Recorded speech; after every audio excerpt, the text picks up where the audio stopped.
what's my motivation here? I mean, like, I can barely read your handwriting again. I mean, the mind that makes this erratic scrawl that me, the talent, just has to repeat and read aloud. So we have a TV show. Hey, how you doing, everybody? It's time for the Comics Talk with Reverend Sully, the live stream, the Sunday live stream, where we have actual proof that comic book shops exist. And they sell things called funny books. Yes, floppies, individual serialized periodical publications that, they eventually bound together and create the trade paperback. Yet, comic books. It's our pastime. It's our hobby. And we get together twice a week on our channel here to talk about, that's right, our escapism, our pastime. I read 39 different comics this week. That's right. Let's go down the list real quick. We got 6 DC books, 18 Marvel titles, 1 Boom, 2 IDWs, and 2 Skybounds, which I made a little different than the 9 Image books. Because Skybound is Image, but Skybound is Skybound. Especially if they're the Hasbro books. Plus, it only took 3 years, but I got Godlike by John Malin. We're going to talk about that, too. We're going to do a quasi-unboxing. Hello there, Lane Kramer. How are you? Good to see you, buddy. And we're going to lift the door. Howdy. Greetings. It's an attempted escape each week. It is true. And there are things out there that we can find and entertain ourselves with. And there you go. Thank you, Pika. We got a bunch of comics. Yeah, so I got 38 different floppies I read this week, and also John Malin's Godlike, which I will exactly. No, I'm not. That means wouldn't I have to give Tiny Onion its own thing? But Tiny Onion actually distributes and publishes over, I think, Dark Horse, Image, and Boom. I think. Not too sure about that. I don't know. That's it. But I'm here for that conversation. This comic book shop style conversation, the kind that we recreate right here between us all, right here on the internet. I love my local comic book shop. It's a great place full of great people, and neat stuff for the hobbyist, like us. I collect comic books. I read them and I accumulate them. I also like memorabilia, like things that remind me. They're not toys, but they're models. And I just fill my life with, this nostalgia stuff, with this geek stuff, with these pop culture, these sci-fi franchises, as we like to call them, right? Right. Yeah. And so what's on the show notes today, Pikachu? Let's see. We're going to talk about Godlike. We're going to EFAP an old, if we have time at the end of the show, we're going to EFAP ourselves. That's right. I'm going to be fapping with myself. EFAPing, that means. Every frame a pause. That's what EFAPing. Now, fapping is another term for self-loving, but EFAPing is a gerund entirely different, and it's an acronym. It means every frame a pause, and it's a popular thing out there at the YouTube stations. And I was going to do this to an older video of mine talking about Star Wars, because we talk about Star Wars here. We do, don't we? Do we not? Yes, we do. So let's get to some reviews. Let's start off with some Skybound. All right. Transformers number 8 came out, and it was just another wonderful issue. Jorge Corona's art just really fits in with what came before it. My humble opinion, it's hitting on all cylinders. Let's put it that way. No pun. But yeah, Transformers number 8.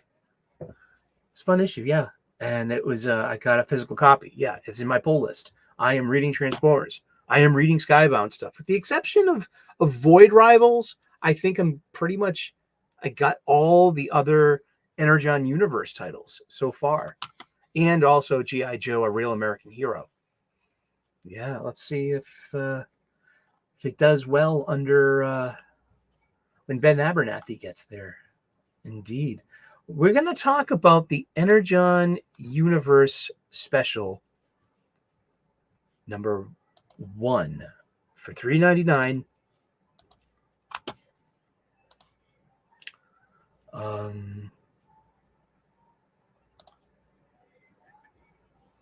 This book right here.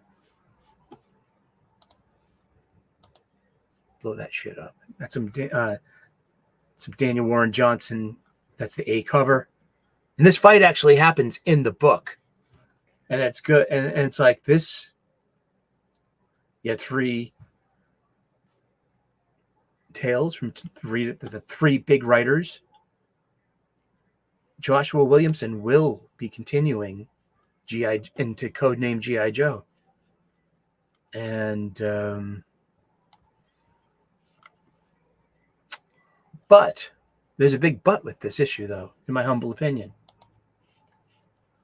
Yeah, a big but. A big old but. Oh, yeah? Megatron's got a big old butt. Oh, yeah? Hey, hey. Did I think that Godlike was boring? I saw Max von Priestley, Drew, and Kyle say it was. But those guys like strips of bologna served in lime Kool-Aid. I know these guys. I panel with 2 out of 3 of them. I'm just kidding. I love Max. I just kidding. I hang with Max on Sunday mornings from 10 to 12 a.m. U.S. Eastern time. It's it's earlier for him. It's got to be 7 a.m. for him. He's doing a build stream with Carolyn and X-Ray Girl and Stephanie. It's Steph Amy, sorry. It's like this really interesting, chill stream. I love it. Exactly. And I'm going to stick a pin in that because, we're going to be playing a little later on. What's in the bag? What's in the bag? What's in the fucking bag? What's in the bag? In the bag. Hey, AL. Woohoo! Good to see you. What's up, Adam Frey? Good to see you. We'll talk about Godlike when I'm gonna open her up and I'm gonna show you what I got. And I did not think it was boring, though. No, I didn't. I got good things to say about it, and I have my own story about it too. I waited 3 years. I've literally waited 3 years for this book, and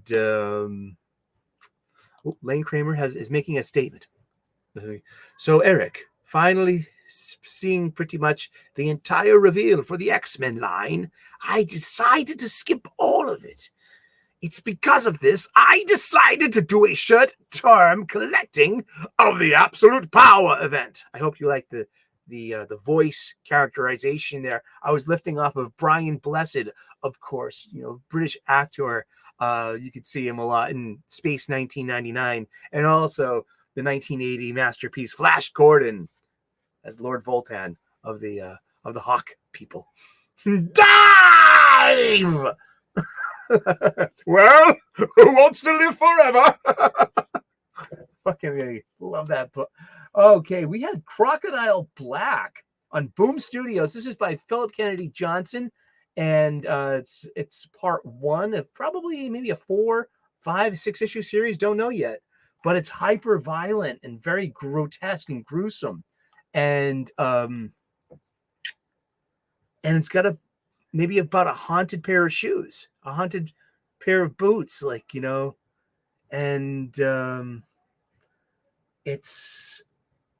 it will really bring you back to 2020 and 2021, and it brings up those pandemic feelings of you know, you don't leave home without a mask, and the whole anxiety that goes around with that. Exactly.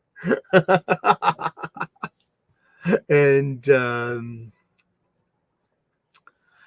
let's see. Doesn't Marvel could take lessons? Whew, yeah, huh? And Adam Frey says, so my daughter just got home from college and I've introduced her to X-Men 97. She friggin' loves it. Very little prior X-Men experience. She didn't even know Cable's relationship to Cyclops. That's great because it shows the power of a good kind of comic book, or it's like, you know, it's good source material stuff, that it's always new to somebody who hasn't read it yet. And then you can have all this catching up to do, this glorious catching up to do, you know, like I started reading the X-Men now once I call 170 is where I started buying it monthly up until Fall of the Mutants for a good 4 or 5 years, you know. That was my monthly part of growing up. But I had plenty of X-Men in my life before that as well. So I specifically the Uncanny X-Men New Teen Titans crossover. I had a copy of that because that was just that was a $2 comic in the 50-cent days, dude. Yeah, that was serious. Still is great stuff. Shay thanks and Magneto's 97 is hot. Well, and it looks like it. You know, I've read the Steve Fox issues 1 and 2 of X-Men 97 from, you know, the Marvel Comics, just like, you know,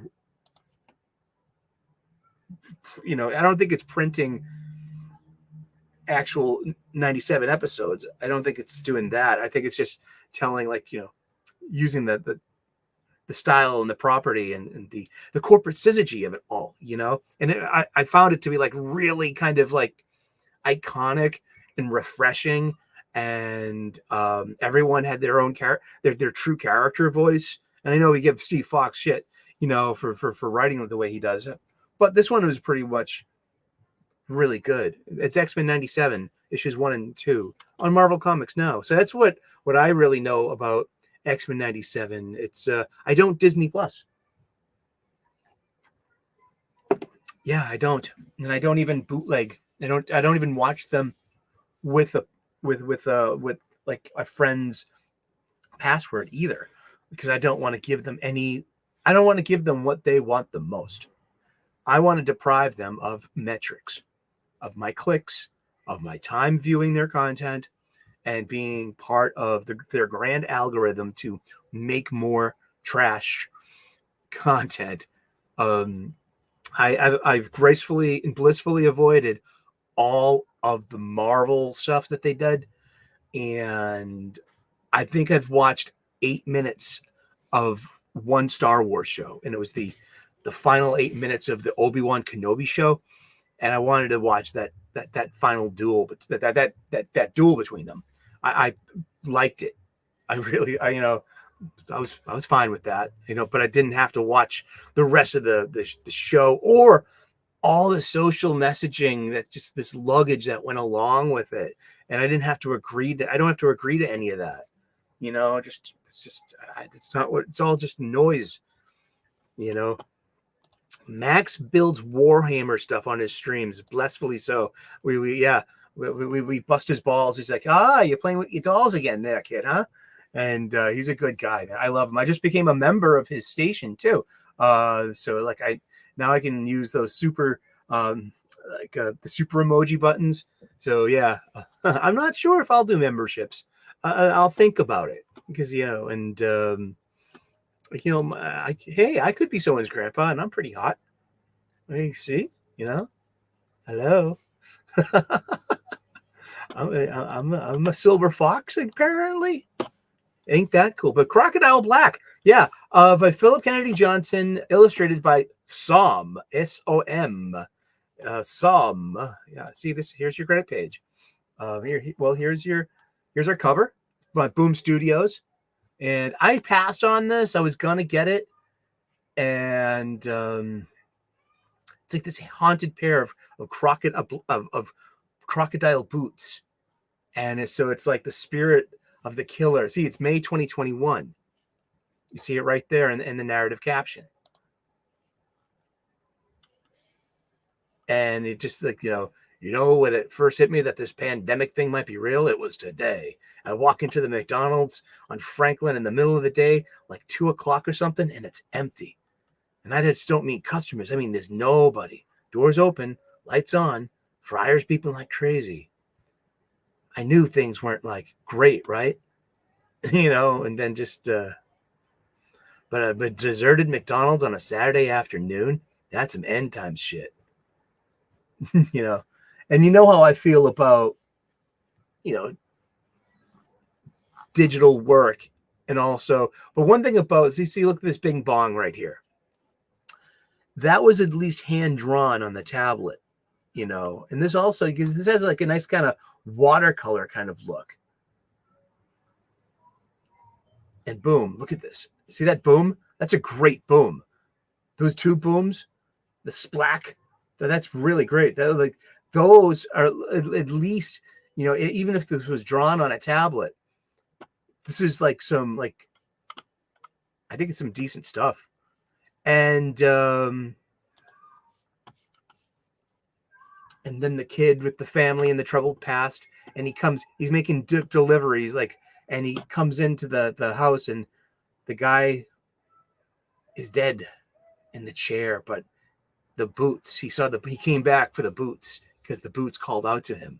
And there was so now it's like the serial killer goes on. Do I like Wendy's? Sure. I like Wendy's. I like Frosties. I like their fries. I like the square burgers. It was always, in Boston, we only had Wendy's, and that showed up in the 80s. But we had Burger King, we had McDonald's, which I prefer. Then we had Wendy's, and we didn't have In-N-Out Burger. Whataburger doesn't come up here. No In-N-Out, no Jack in the Box. One Roy Rogers and one Arby's, and they were both terrible. Terrible, sir. This is a Wendy's.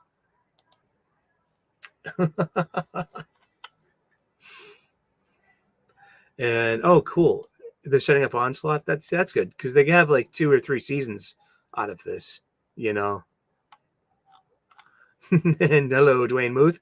And of course, X-Men RIP. Well, they're always in a cycle of birth and rebirth, and it's another failed attempt here. Another number one. Over on IDW, we've got 2. We've got Teenage Mutant Ninja Turtles, Black, White, and Green.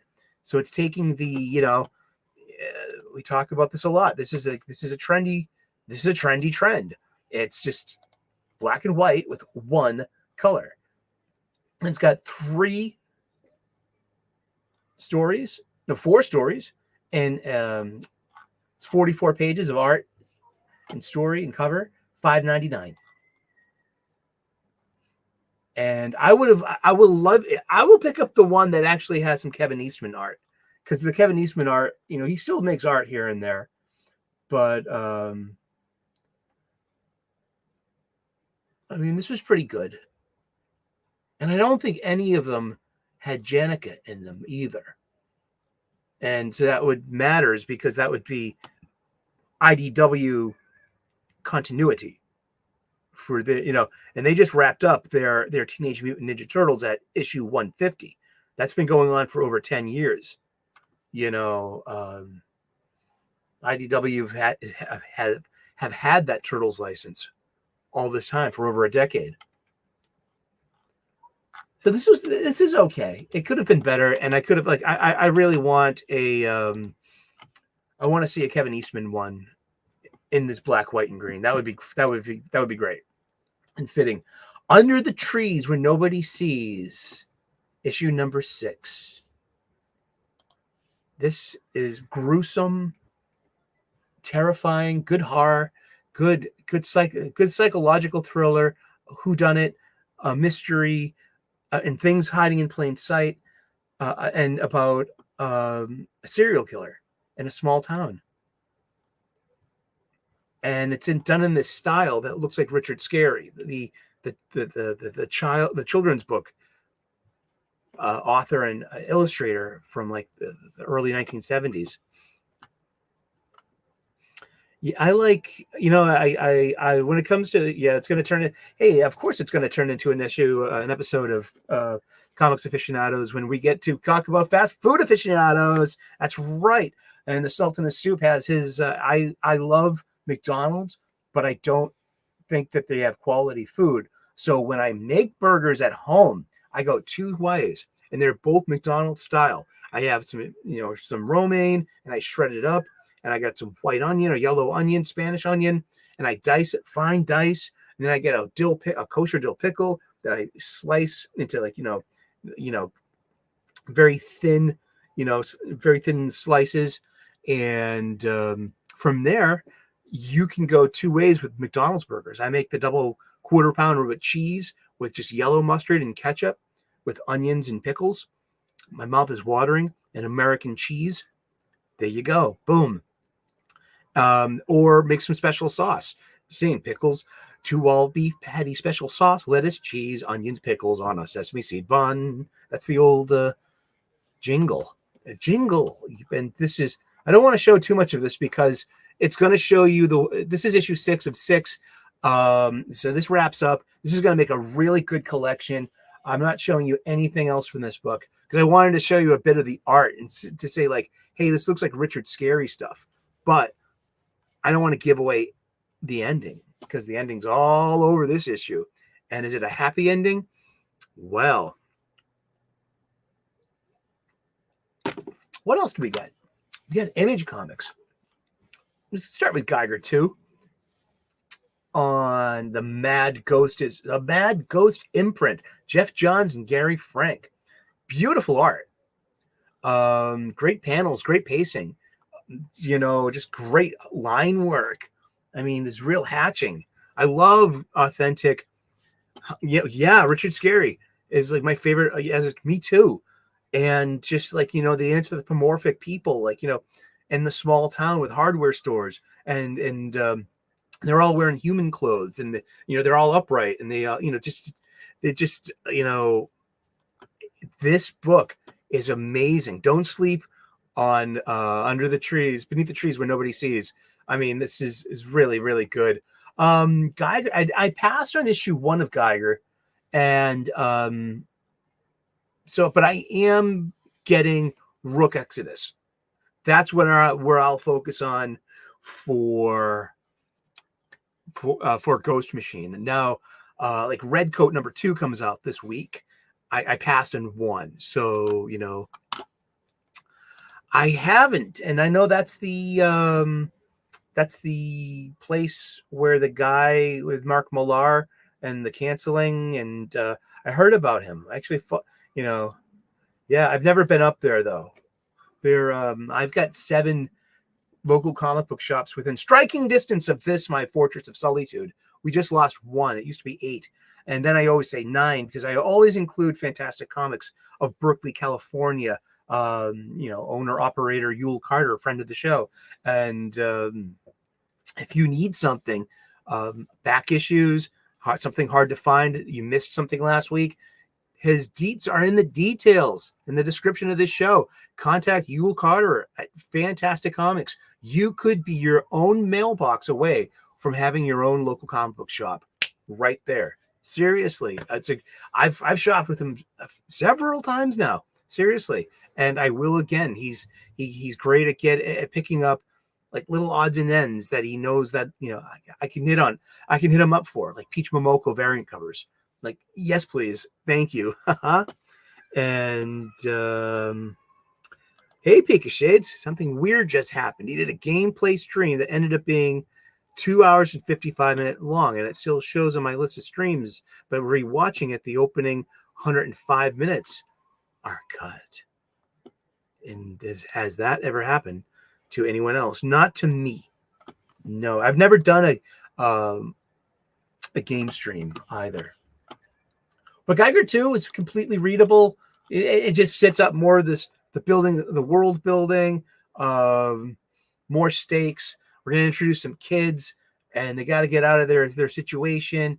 And we fall into our hero, a titular hero, and it's wastelandy out there beyond the walls of the cities, and it's a little radioactive too. So, and it's also, there's perhaps some kind of shared continuity space with all the Ghost Machine books and the Unnamed War, whatever they call that. There was Ain't No Grave, 52 pages long, $5.99. Scotty Young wrote this. Jorge Corona does the artwork, and it's it looks like,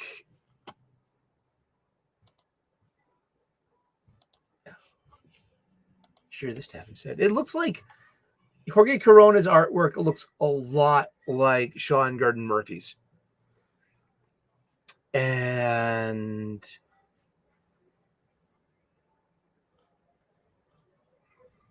yeah, and it's just like Ain't No Grave, and just she's cursed, and there are ghosts, and stuff happens. And it was, I read it, and it was okay. I Hate Fairyland 14. This is also written by Scotty Young. Story by, created and written by Scotty Young, drawn by Brett Bean, coloring by Jean-Francois Beaulieu, and lettering, logo, and series design by Nate Picos. And it's from Stupid Fresh Mess. I Hate Fairyland, Volume 2, number 14.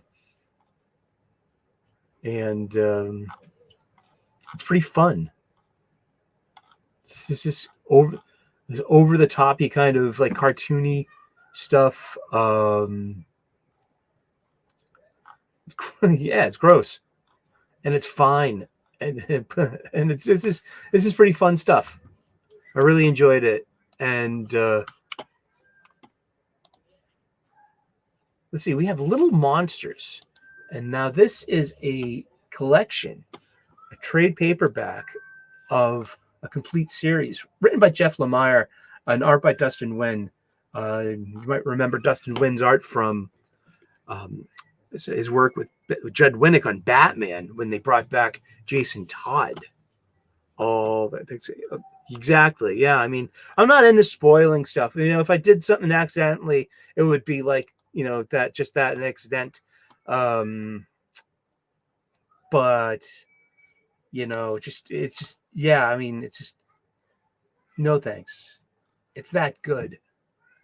People are, it's one of those comic books that people are sleeping on, and it's I like to call a comic book's comic book.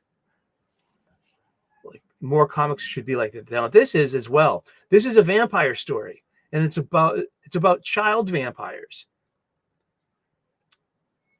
And I really like the subtle. There's subtle colors to this. It's not, and because it's mostly black and white, and it very much feels like it has this like a manga quality to it. But it's like the apocalypse meets the Lost Boys.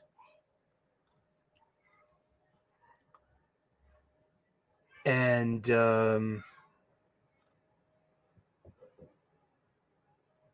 all these children, they're all vampires.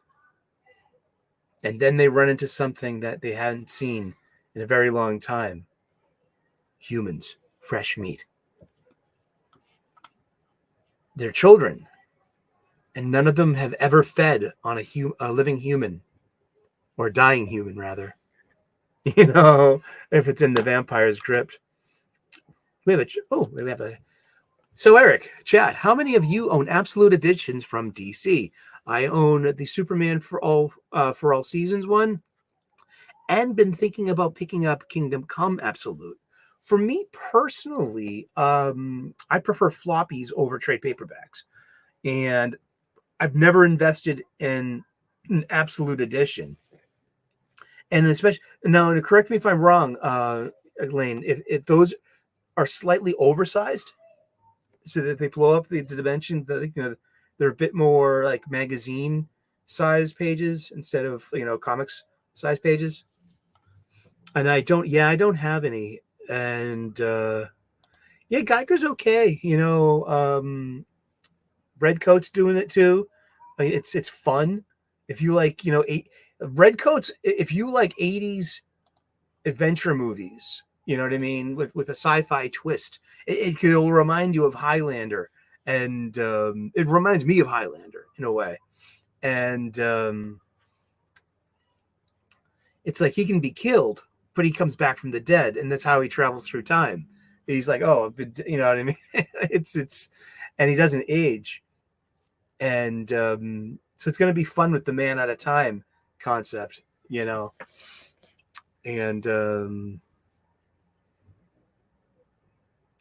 let's see.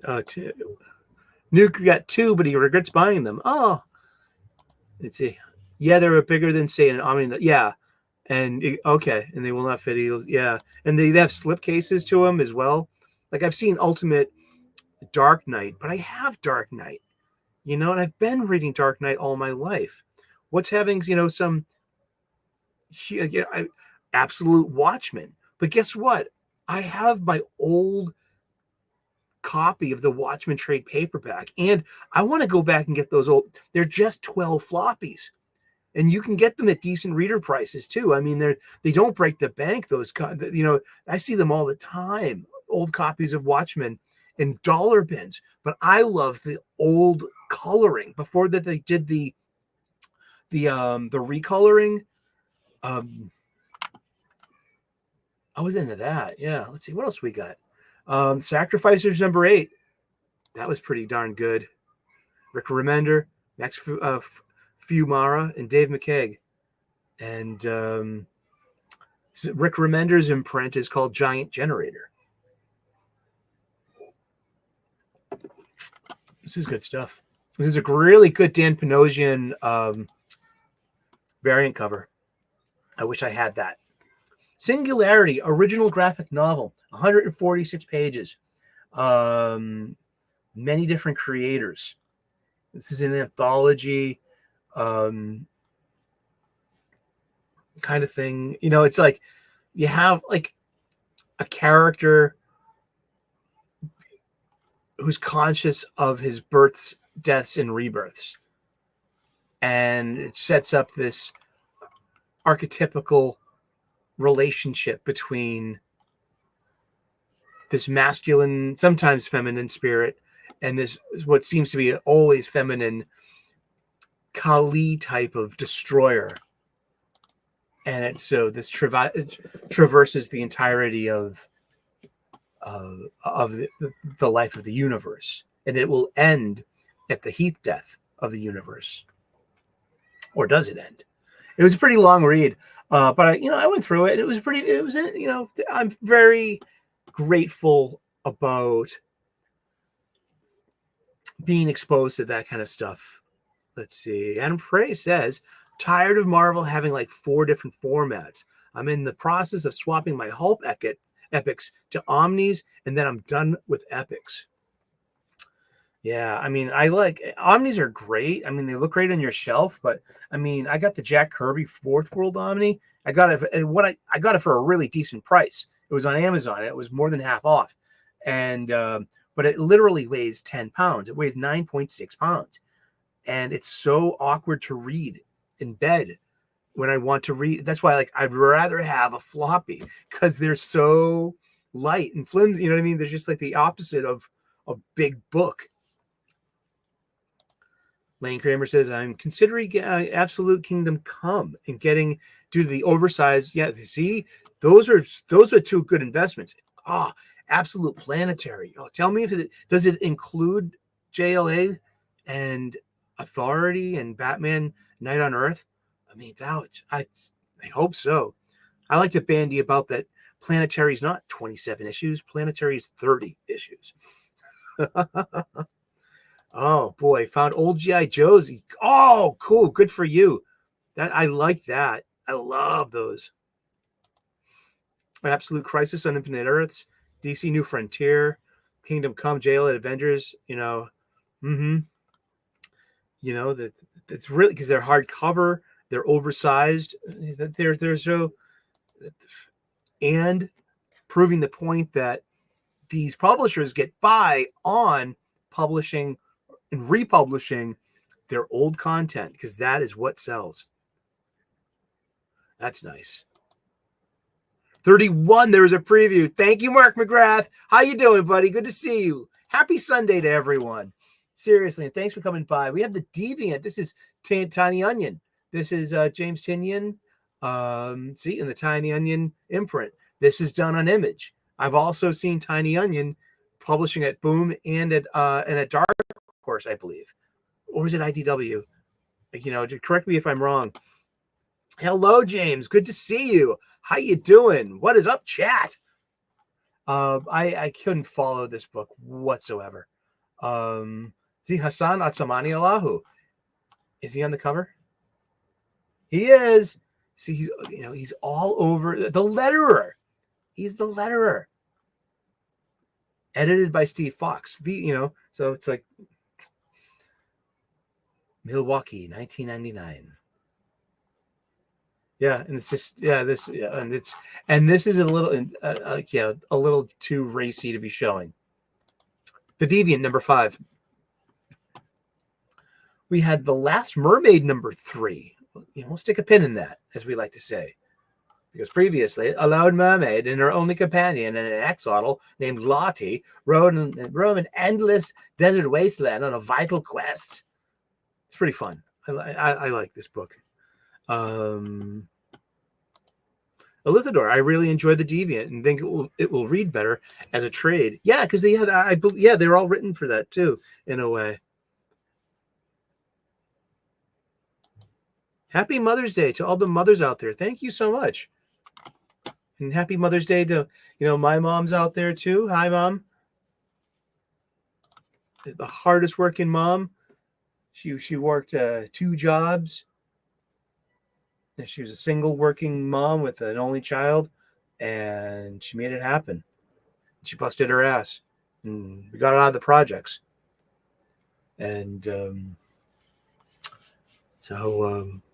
happy Mother's Day. Happy Mother's Day, AL.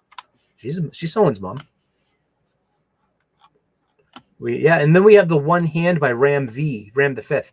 And there's a Dan Waters book called The Sixth Finger, which these are just that they're like telling 2 sides of the same story. They're complementary books, and it's all about some secret pattern and secret language, and something is hiding between the little behind reality. There's another space where people can hide, and I don't know. This is not my favorite. I'll put it that way. Yeah. And thanks. A Little Mermaid is so damn good. I agree. I like it. And I want to thank Yule Carter for suggesting it. And I like that its format is a little different. I don't mind that. I mean, it's very European. And I don't mind European stuff one bit. I like European comics. So we say that the Franco-Belgian thing, the bande dessinée. And let's see. Let's do some DC comics. And I read Batman 147. Beautiful book. Stunning art by Jorge Jimenez. I'm bored with Batman and Chip Zdarsky's Batman. Like, it's all wheel spinning because this is going nowhere except for absolute power. And that's where Batman will reconcile failsafe. Not in the pages of his own book, maybe in a tie-in, maybe in an epilogue, but this is going to the summer event. Now we get a Jorge Jimenez designed bat suit at the end of it. But remember, this is like Batman. He's got one style guide Bible suit. And then he's Batman. He always has these cool, like, one-off special uniforms. So he's got it looks like he's got his fail-safe fighting uniform on. and which was pretty cool. What? Turkey's done. It's time to throw another Dan Slott comic book on the fire. Actually, I think I was going to use a Becky Cloonan one. Yeah. New issue of Exo Manowar comes out this week. I won't touch that. No thanks. I don't want that shame in my life. I don't want to be shamed.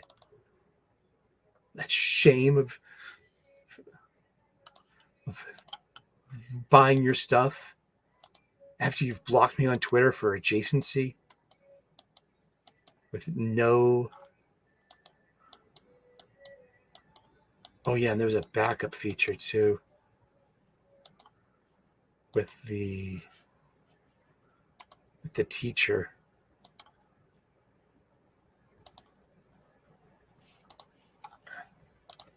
Here we go. I'll share it with you. Here, have some oops, wrong one. Share screen. Share screen from where? From a window. Here we go. Beautiful art. So you get some armor Batman here. He's got a weird looking bat because, you know, he's got, you know, usually there's only like there are 5 points on a bat on the bottom of the bats, you know, and so there you go. So this is the Jorge Jimenez, and look at this. Look at all the Ben-Day dots. Look at all the screen filter dots. Well, it's at least showing some texture on maybe some metal parts, perhaps. But yeah, what do you think of this Batman look? Exactly. What do you? I like the pointy ears. It's very Neil Adams to me. I like that it's blue and gray. It could use, you know, but yellow. I mean, what are those? What are the? Isn't he gonna like poke himself in the hoo-ha every time he bends over? AL's not sure if I like that bat armor. Nuke's like, well, the new probably just for, you know, at least until he ruins it in a fight with Failsafe. But, you know, to be continued. Yeah. Ain't that cool?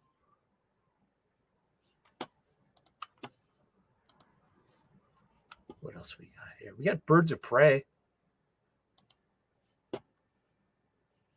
Birds of Prey 9. Let's look at it. Yeah. Written by Kelly Thompson. Leonardo Romero did the covers. Now he did issues 1, 2, 3, 4, and 6. And I just issue 5 had a fill-in artist. And I thought, and it wasn't, and I liked the majority of this. But look, hand-drawn onomatopoeia. Even though it's drawn on a tablet, it's still hand-drawn. It's not cut and paste, dragged and dropped. You know? Yeah, exactly. Well, you know, I'm giving her a try here, you know? But I'm digging... I like these simple things in comics, and this is a big part of getting up. And it's just, we have to look for Barbara. Barbara's missing. And just, you know, I'm not sure. I am not sure. And I thankfully got to miss a lot of the X-Men stuff. What else we got? We've gotten Kneel Before Zod, issue number 5. Let's stick a pin in that. We've got The Boy Wonder, number 1, which is interesting because it's a black label, and it's drawn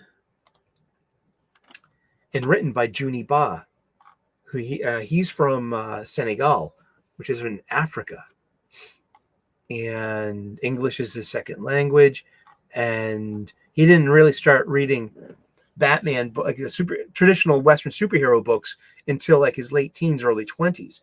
when he started really reading English for the first time too. Before that, he was reading, a lot of just things that were, African culture, but also like the French stuff, that what we call Franco-Belgium, like Asterix. And this book, because I read a 2001 interview with Juniba, so it's a couple of years before this is even a thing. I've never heard of him.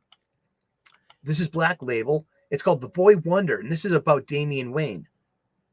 And it's a great Darwin Cook quote. And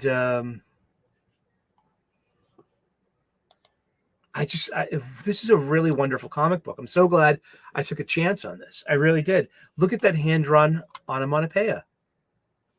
I mean, it's great art. It's got that, for me, it's got this feel of the Franco-Belgian stuff, of Asterix. It's got a jauntiness to it. It's got a,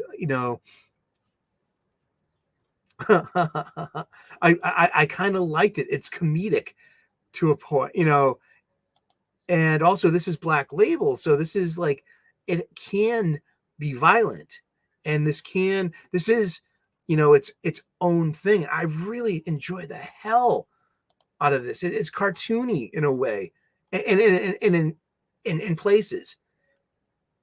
And then, look at that wonderful hand-drawn onomatopoeia. I'm liking this a lot. And I'm liking that Damian he's a little younger than how he is in continuity, and he hasn't adopted that boring gray Robin outfit that you have traditional Robin colors. And now you have the Damian Wayne Robin look that was probably best, shown with Peter Tomasi in the Pat Gleason art over on Super Sons, but did anyone? Oh, okay. Nuke said he did not like the art in Boy Wonder. I can dig it. I can dig that. It's not for everyone. I, for one, like it's my cup of tea. It is. Anyone get Transformers 8? I was worried when Aaron said he didn't like Carly, and he was right. She's super annoying, but the rest was good. Well, yeah, I think that Carly is supposed to, she's got that whole Zendaya thing, like Chani and Dune 2. Always this never satisfied. And she and she's like bitter and resentful. But she's like, but you have to tolerate her smirk and stridency because she's the young female, and that's part of it, right? You don't like the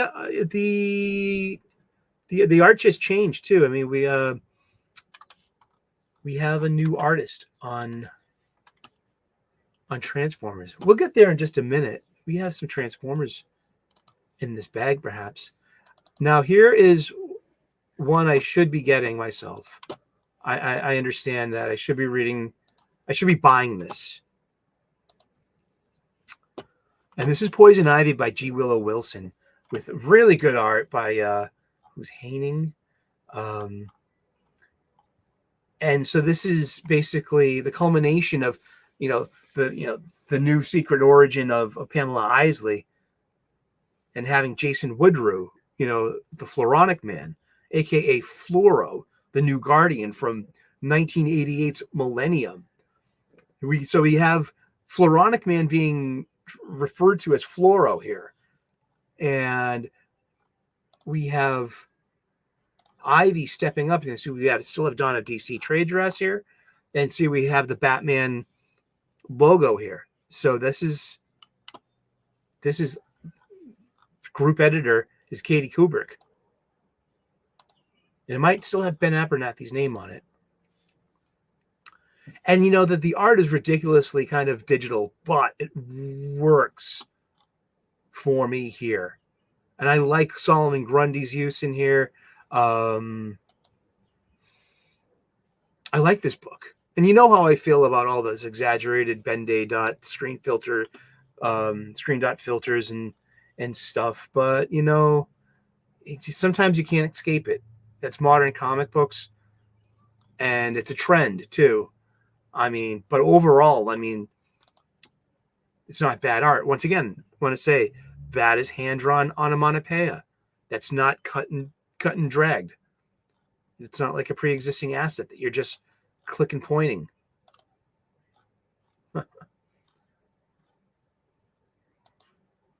And yeah, I think this is a really good book. And I think this has been a good book for like months now. And Ivy wants to, you know, you know, it's really good. But yeah, I mean, it's just chock full of digital stuff. It really is. Chock full of digital stuff. Anything else we had? Oh, gosh. Yeah, in for a penny, in for a pound. Well, no longer being written by Mark Waid, no longer with art by Dan Mora. We have basically an all-girls squad. But we have a Dan Mora cover here. Like, just behold all the dots, all the screen tone dots. There's a lot of good art here. A lot of good hatching, a lot of good line work. But then you get all the digital stuff. But that's, you know, hey, that is current comics. And here we go. Yeah. It's just Josie Campbell, Emmanuel Lupacino, and Brittany Holzer is the senior editor. Paul Kaminsky is the group editor. We have 3 editors here. Associate editor Matthew Levine, Brittany Holzer, and yeah. So it goes from Josie to Emanuela to Trish Mulville, who does the colors. And see, yeah, I mean, look at that bang bang. Look at that ver. I mean,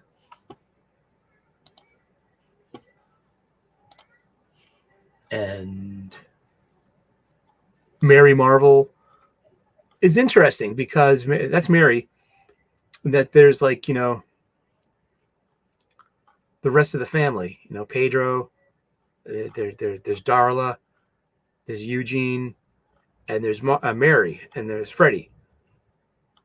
But we just find out that Mary just turned, if Mary turned 18, because she's going off to college as well, also written by Josie Campbell, and her Power of Shazam mini that came up before this, and her Amazon Attacks mini that was, you know, building out of Tom King's Wonder Woman.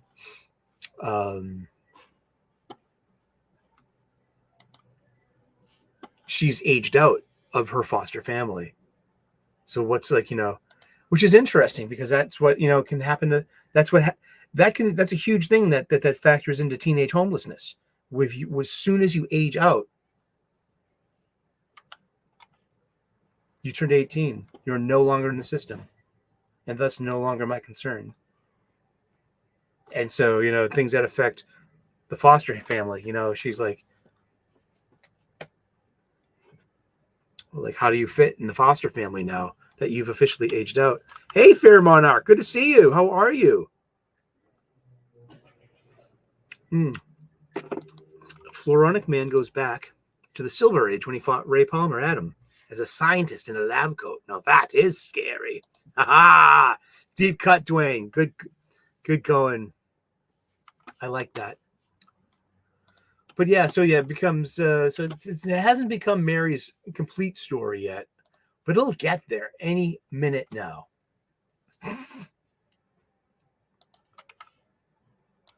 And then there was Marvel Comics. I read 18 Marvel comics this week.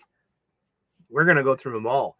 You're gonna suffer together because it's week 1 of Blood Hunt tie-ins. That's right. Are you buying Blood Hunt? How many of the 59 issues of Blood Hunt are you getting? Will it rise from 59 to 63 when we throw in a couple of more one-shots and over the next couple of months? Because you know that they're gonna. Man, yeah. Transformers are pretty good so far, and I think she is. I think she's just growing, because they both suffered loss, Carly and Spike, or is it Sparkplug? No, Sparkplug is yeah, the dad, and like will Spike have to remain in his wheelchair? Will that be part of the is that will he become maybe one of the first headmasters if he does that? There's so much to get to in Transformers, and this is really one thing I like about Transformers though is just and we'll get there when we get there, but I will say that I love hearing the voice of the like in the voice bubble and in the word balloons. I love like kind of hearing Peter Cullen's voice or Megatron's voice, Starscream's voice, especially Soundwave's voice. Soundwave always had that cool manipulated, kind of like digitally manipulated voice. Ooh.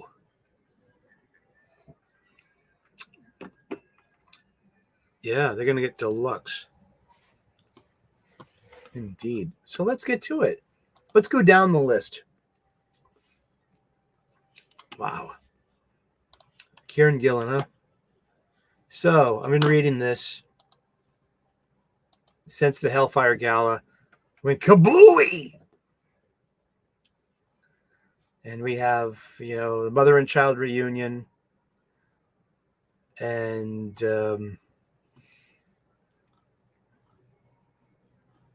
we have Doug Ramsey. We have a real version of Doug Ramsey, not just the one that was Sinister was using as a host body to fool everyone else. Mother Righteous, Mr. Sinister. Let's see.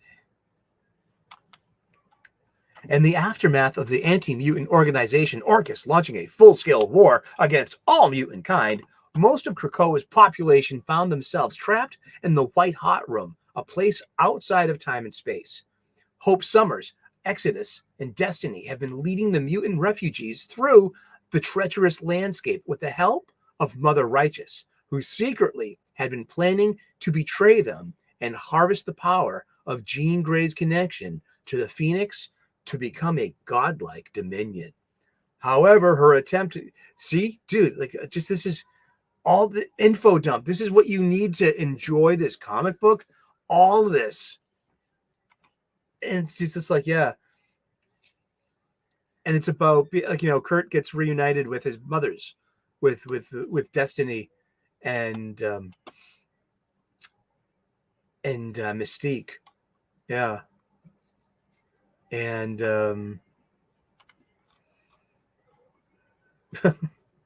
at least the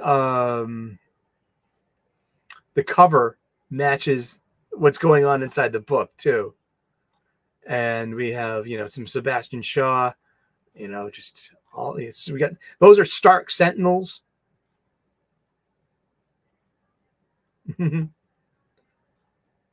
And but yeah, it's just some Kieran Gillen comic books, and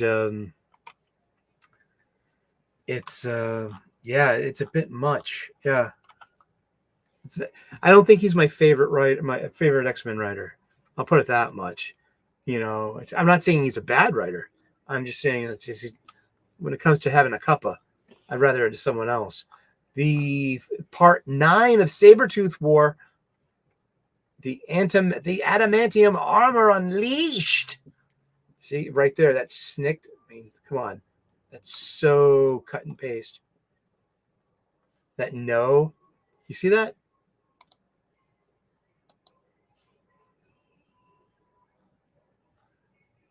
Part 9, Berserker. Wolverine 49. Yeah, and it's a bit talky for for the Part 9 of a 10-part series, you know.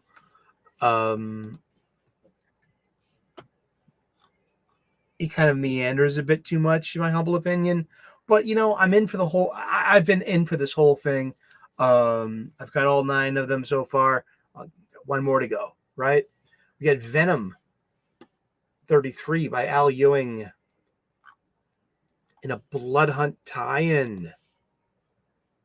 We're going to bring back Lee Price, who is a Venom host, right? And Venom and Dylan Brock are currently been separated. At least the art in this is pretty nice. This looks like, you know, real pencils. You know, one for a... you know, it's... I know the coloring's got to be like... No, it doesn't even have a colorist. It's just an artist. Maybe he did everything. And we have Vampire Bombardiers going to drop a bomb. A vampire bomb. And so this is Venom without a human.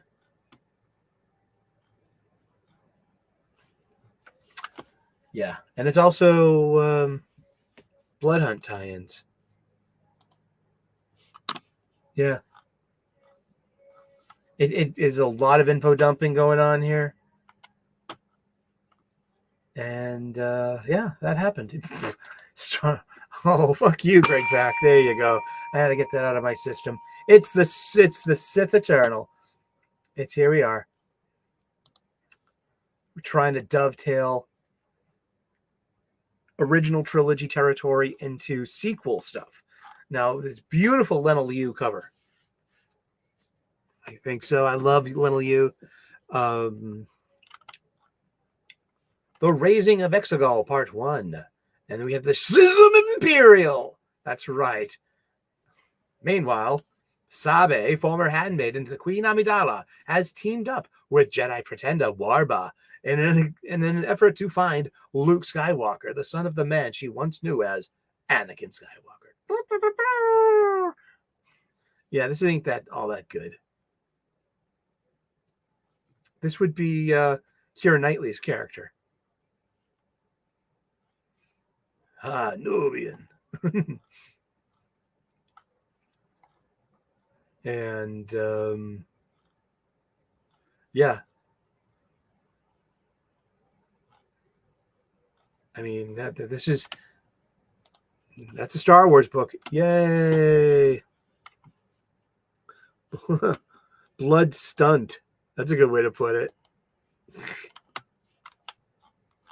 What else we got? We got Star Wars The High Republic, issue 7, written by Kevin Scott.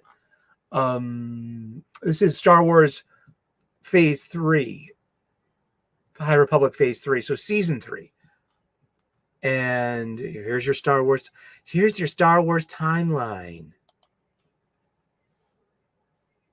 So of course they like the rise of the First Order. Of course that still happens. And the High Republic takes place, but what, 200 years before the fall of the Jedi. And it's actually, for me, this is my favorite Star Wars title. And it just feels like a Star Wars book. It feels like a Star Wars story. It's okay. It's not great, but, you know, I'll take it. Seriously. I would like to have some Star Wars stories in my life that don't suck. I read everything that's in my my pirate chest, and in my Marvel pirate chest are usually all the current Star Wars stuff. And like I read all of Dark Droids. I still can't tell you what Dark Droids was all about. I read them all. That was like a 6-month long Marvel Star Wars event crossover between their entire, all like 9 of their offerings. I think they're like 6 books of theirs that had active tie-ins and shit. Not the High Republic stuff, but it was all this. Yeah, I've been reading this phase 3 part of High Republic and the Shadows of Starlight mini that is part of this, like, season 3. And you actually have a Star Wars level of a big bad. And I still can't tell you what happened. Droids got infected with some kind of dark side of the Force kind of stuff, or maybe a malevolent AI or something. And it tried to, like, not only take over and infect virus style, like, droids, but cyborgs. And it was like Darth Vader was maybe part of, like, its big goal, because he's like, more machine than man. Strange Academy Blood Hunt tie-in here. It's got an Humberto Ramos cover, because Humberto Ramos was one of the co-creators of Strange Academy, along with Scotty Young, I believe. I was never into Strange Academy. I don't really know it. And so this one was kind of like, yeah, sure, that happened. Yeah. Spider-Man Shadow of the Green Goblin #2 by J.M. DeMatteis. Really good art by Michael Sanmaria. But I'm telling you, nothing says my whole thing of, like, we're going to see it here, of the cut and paste. Now look at the line art in this. Like, that's all hatching. That's pencils. This is a really nice cover. And this is a pretty good story so far. This is like set in like Spider-Man year 1, or year 0. Like, he hasn't been doing this very long. And the Aunt May and Peter are struggling with the recent death of Uncle Ben. And so yeah, visual calligraphies. Joe Caramagna is the letterer. But yeah, it's wonderful line art. And it's just, Peter Parker telling an old Spider-Man story.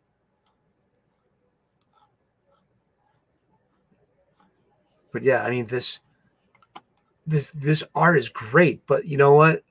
The onomatopoeia, this cutting, this drop and drag shit, it has the ability to pull me out of this great line art, because it's so artificial next to it. It's so artificial that it's incongruent with the rest of what's going on in the panel.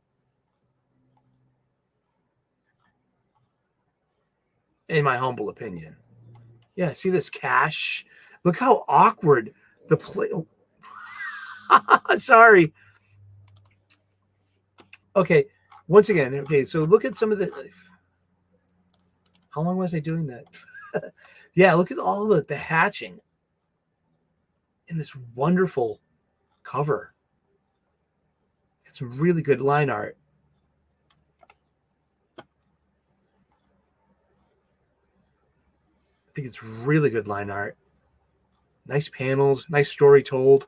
But yeah, look at that crack.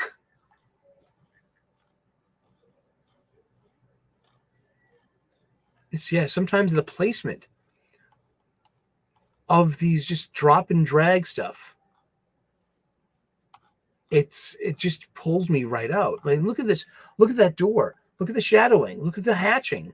I mean, look, that's wonderful to me. I love that kind of authenticity in art.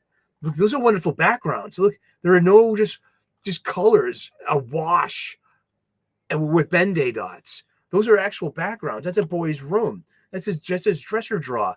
Those are some, electronics. Because remember, Peter loved to tinker with stuff. He fixed stuff. Gwen Stacy's parents, a doomed family. None of them, make it out of this. But look at that cush cat. That is onomatopoeia. That is the sound of breaking glass. And that is terrible. Look at that. Look at the placement on that. Someone made a choice to put that there. I mean, see, whom? It's a color form. You just stick it on there. Look at that clonk. Look at that. And then it betrays. Look at the hatchings on his pants. I just think it just pulls me right out of it. And thank you so much for coming by today. Look at that. Swap. Poof.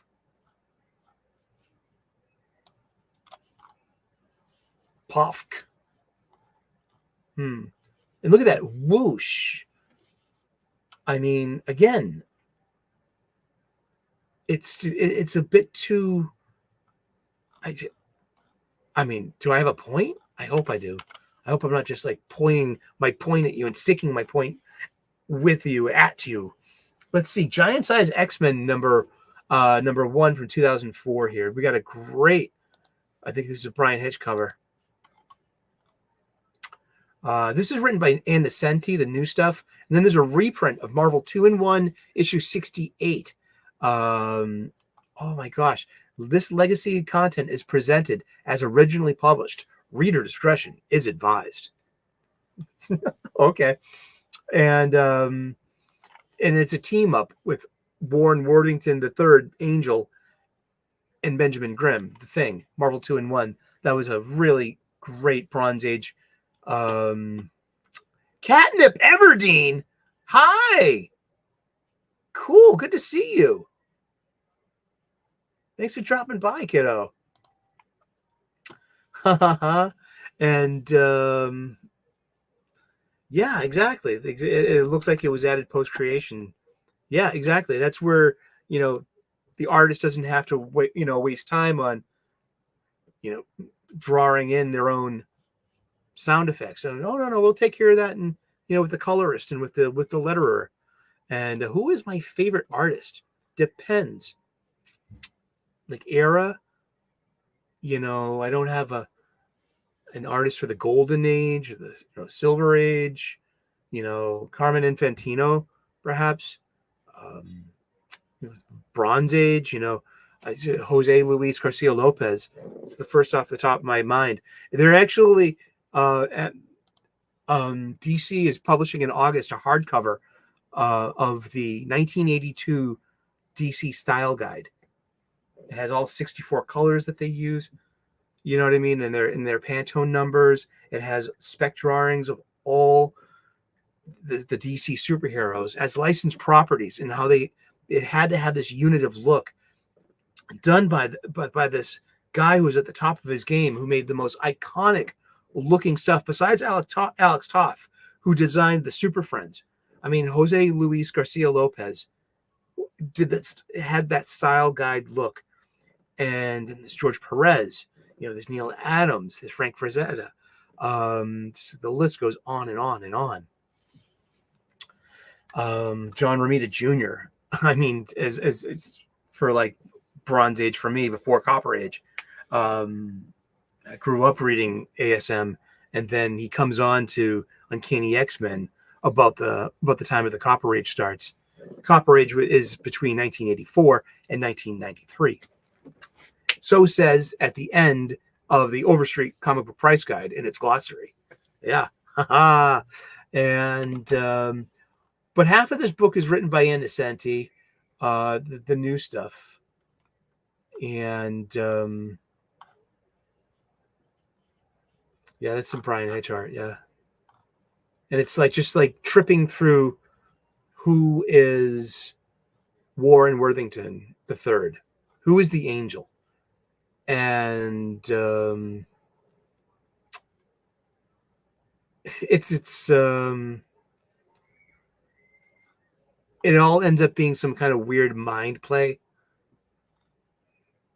But it's a classic kind of Innocenti story, almost like that. It's a lot like that Daredevil story she wrote when it's Christmas in Hell's Kitchen and Daredevil's at the bar talking to Mephisto all that time, and it's got that same kind of feeling of like what is real, what is unreal, and like the big like mind fuck going on, and then comes the reprint. So yeah, it's like it's okay. I mean, like I'm not thrilled with the art or the panels. I wanted to buy this because I wanted to I want to support Innocenti. She's a classic X-Men editor and writer and Marvel writer, and it's great that she still gets gigs. I love that. What else do we have? Fantastic Four, issue number 20. Now, this is a one and done by Ryan North. Art by Carlos Gomez. Great cover by Alex Ross. And once again, this kind of happens in the book. I love when when a cover has something, hey, this is actually going on inside the story. And it's the Richards and the Grimms, they're living in Arizona. And Johnny and Ben have to get blue-collar jobs. And the heart of this issue is just the usual ball busting you get between Ben Grimm and Johnny Storm. And I love their relationship. They're brothers. And they fight. And that propels the story. Hijinks are the B story. This is just a buddy comedy. I like that kind of stuff. And I like that issue. Doctor Strange 15 by Jed MacKay, who is writing he's been writing this book, but he's also writing Blood Hunt. This is great art by Pascal Ferry, in my humble opinion. This is the only Blood Hunt tie-in that matters this week. Everything else is just kind of floof. And when we wrap this up with Amazing Spider-Man, which is also a Blood Hunt tie-in, that is the most floofy one. But Blood Hunt Part 1 here, written by Jed MacKay, this is the closest thing. Some tie-in issues are more important than others. And I'll just say it that. And this is one that this could be Blood Hunt issue 1.5. Let's put it that way. So if Blood Hunt is important to you story-wise, I would suggest Doctor Strange 15. And I won't spoil anything. I don't want to spoil anything. Thank you, AL, so much for coming in. Have a wonderful Mother's Day. Please. And God bless you and your family. And thank you for making time and always hanging out with us. And yeah. Thank you. I'm blessed and grateful for all of you that show up to the show. Seriously. And let's see, what else do we have here? Dr. Strange. Oh, okay. This is a good example. Okay. This is Dracula, Blood Hunt, 1 of 3. Written by Danny Lore. Art by Vincenzo Carato. And then David Curiel does it goes right to the colorist. Okay. So it's like this is Dracula. Dracula has been an ongoing Marvel character since the Bronze Age. Is that the same Dracula, like House of Dracula? And now he's got an armored form. He's got a sword. And apparently he's going to be the anti-hero to help save the day. But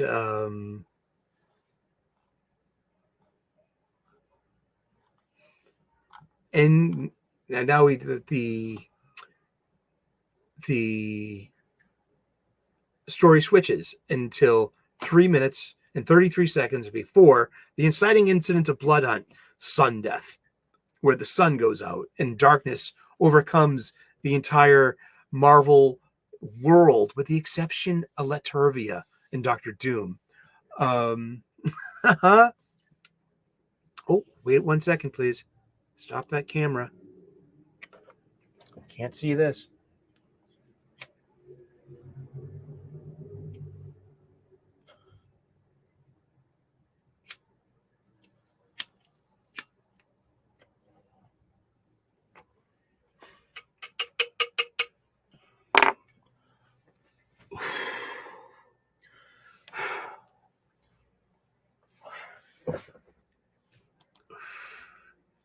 Happy 420. Okay, I want to say that Danny Lore wrote this book. She is, if you watch your boy Zach, then you know who Danny Lore is. I've only read a few of her things. I will say this. I don't think every writer should have one story in them that they can tell. Like you have that go-to script. In Hollywood, the writers have something called a spec script. What is a spec script? A spec script, also known as a speculative screenplay, is a non-commissioned and unsolicited screenplay. I'm reading this, you guessed it, from the wiki. It is usually written by a screenwriter who hopes to have the script optioned and eventually purchased by a producer, production company, or studio. Like a spec script that have gone on to win an Academy Award include Thelma and Louise and Good Will Hunting and American Beauty, all which won the Academy Award for Best Original Screenplay. That's interesting. So for me, I'm like, Danny Lore has written a really good spec script for an episode of Buffy the Vampire Slayer here. This is Brielle Brooks, daughter of Eric Brooks, aka Blade.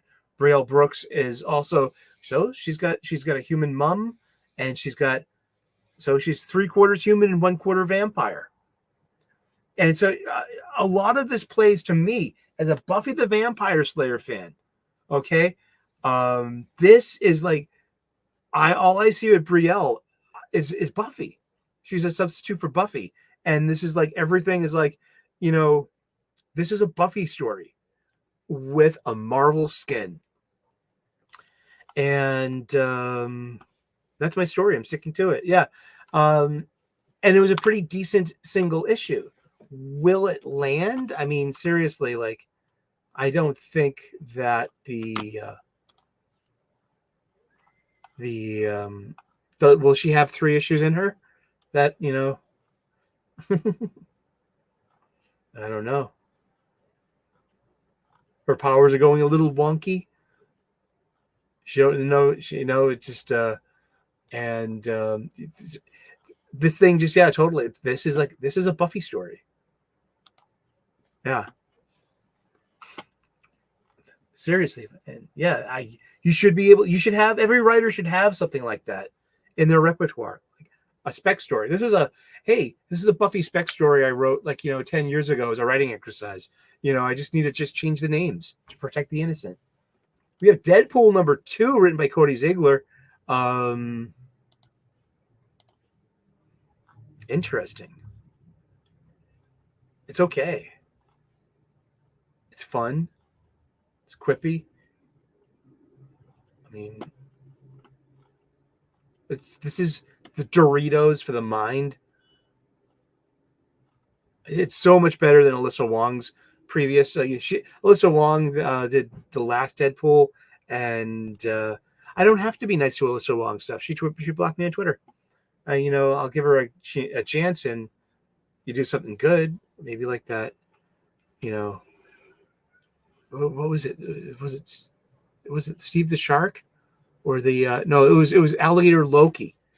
That I like that one. I was Alyssa Wong. I bought that for a kid. She loved it. You know, give credit where credit's due. But yeah, it's just Deadpool. It's fun.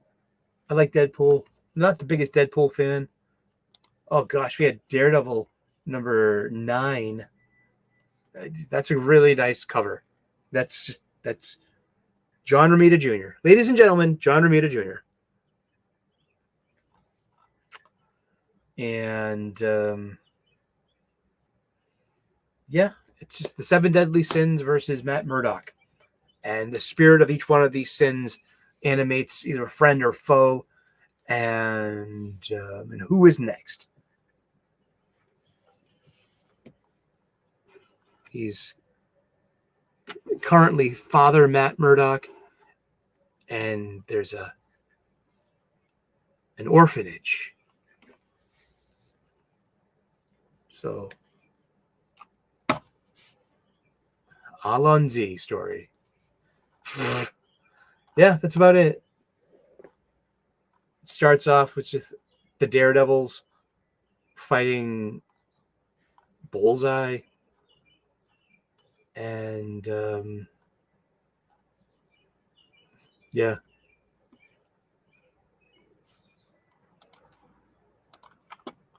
Crack.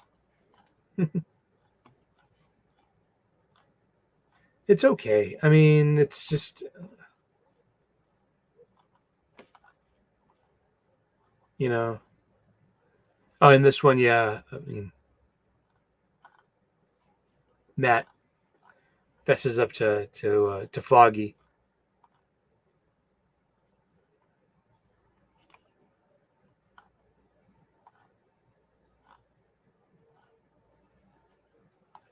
And yeah, it's probably like the 3rd time he's done this to Foggy. You know. Oh, I wasn't really dead. Sorry. Captain Marvel by Alyssa Wong, number 8. Not made for me.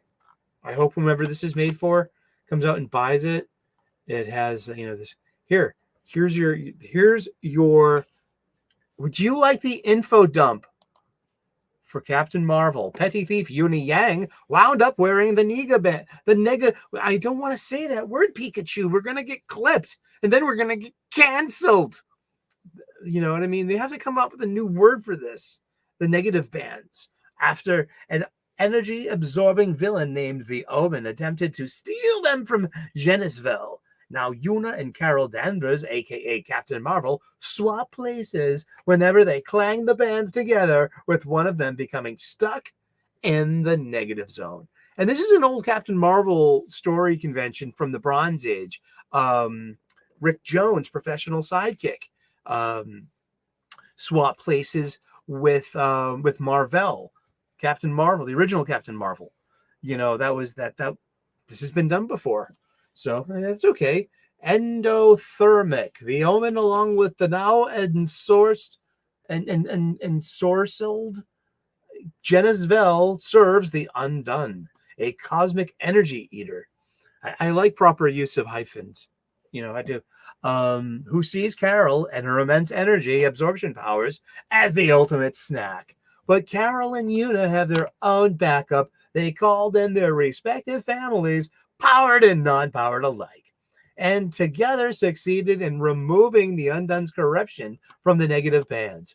While Yuna kept the negative zone, Yuna kept the Omen, who happens to be her classmate / crush, Leonore, trapped in the negative zone. But Yuna had unknowingly brought them both to the heart of the Undone's domain in the negative zone. Now she's cut off from Carol. Meanwhile, Carol and Rick Jones, Genisville's former negative band partner, also Marvel's negative band partner, tried to save Genisville from the Undone's brainwashing and failed. As Carol prepared to rescue Yuna, Genisville's body broke open into a gateway, releasing the Undone into Carol's basement. I just read that. I read that for you. I took one for the team. I kind of like the puddle of blood and the there's actually a pretty good panel there. But yeah, this is a Captain Marvel magazine. There we go.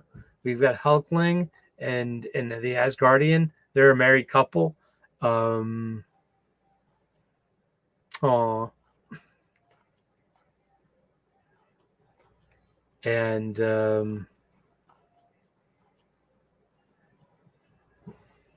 what does she need the bands for? Because that's not part of her power set. Her power comes from being a half it used to say, because it used to say like Captain Marvel, Carol Danvers is, half human, half Kree. Warrior, Marvel Kree.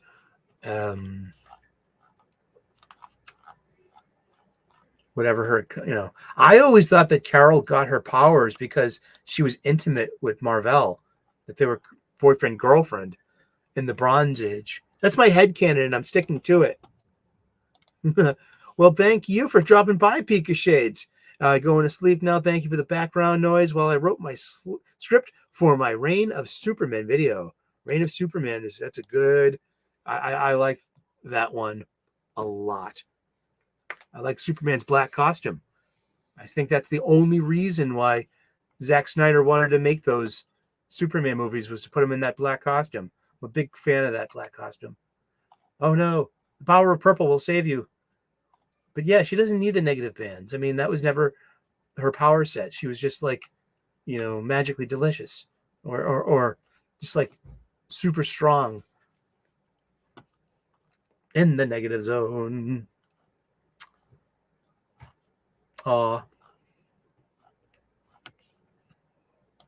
Girls in love with each other, the Marvel way. I got nothing to say about that kind of stuff. Who cares?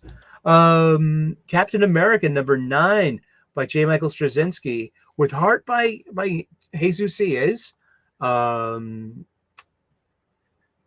This is not really for me.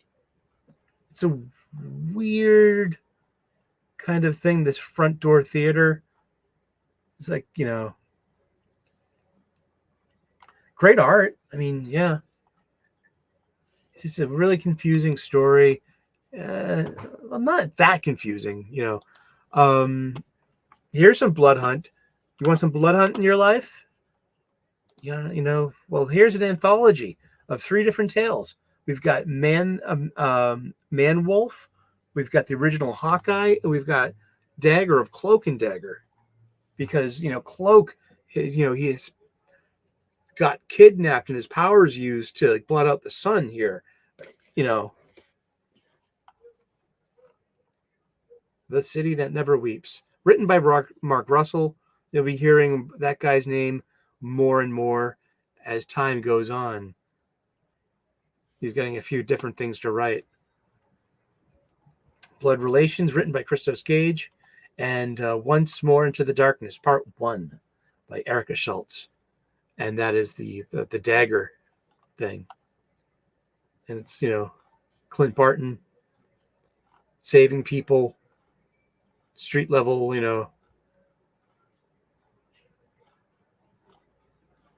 he's got a mustache, hey, he's got let's give him a mustache.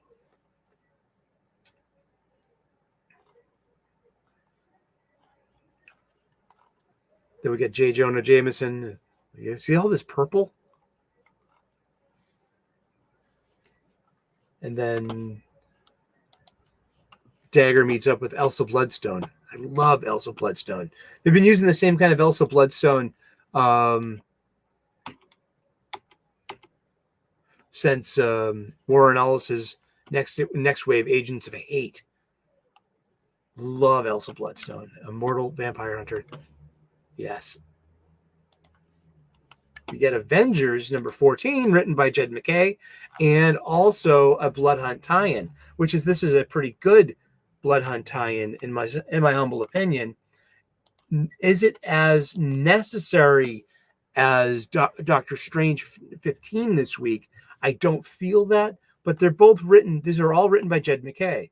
So you got to think that this is just as, hopefully for you, this is as fun as it was for me.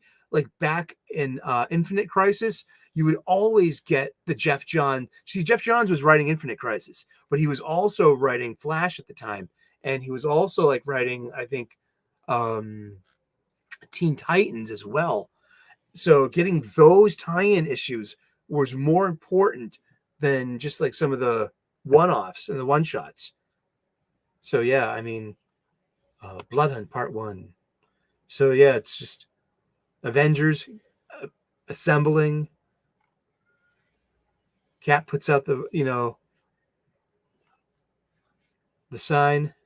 And these are the Avengers that showed up. And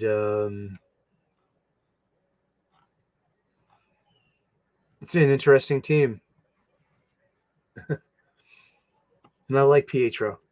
He's used fine here. I'm asking for your opinion. And I like this is fine. This is, for me, this is a pretty decent Marvel superhero issue. This is a pretty good issue, Not much to know. Does it matter to your Blood Hunt collection? Maybe. Let it. Are those Nazi vampires? Yes, we have Nazi vampires.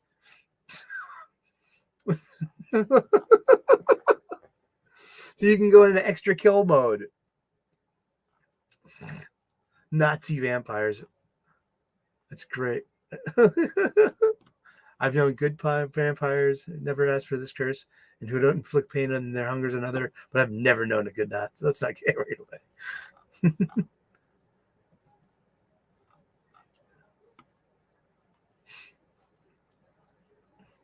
It's okay to dust a, oh no, it's a vortex beam. It's barren blood, ladies and gentlemen. Old school. I like that. And at the end of everything, we have a Blood Hunt tie-in written by Zeb Wells, exclusively for Amazing Spider-Man number 49. And he's coming up to his milestone issue 50 in 2 weeks. But we have awesome, for me, this is great, blow this up to 400%. Because we've got John Romita Jr. art. I wish he did his own onomatopoeia. But I love JR Jr. art. Is that Bad Bunny? White Bunny? Peter Parker? The world is a vampire, boom, boom, boom, boom, boom, boom, filled with balls and strikes. No, that's the world is an umpire. So let's see. On the streets of New York have descended into utter chaos. So yeah, I love JR Jr. art. I like the Scott Hanna inks. These are all just Romita just drawing his hometown, New York City. This is one of my favorite parts of this current run of Amazing Spider-Man. I know it's not the best written stuff, and this issue goes nowhere. This issue just spins its tires. It's just Spidey saving people and fighting vampires in New York City during this. And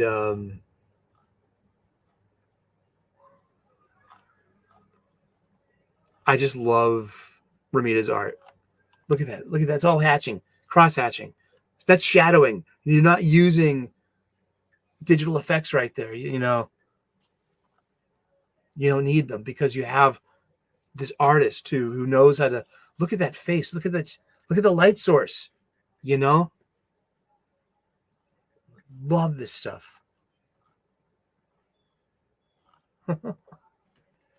But yeah, and then once again, you see the incongruency of like the drop and drag, cut and paste, onomatopoeia.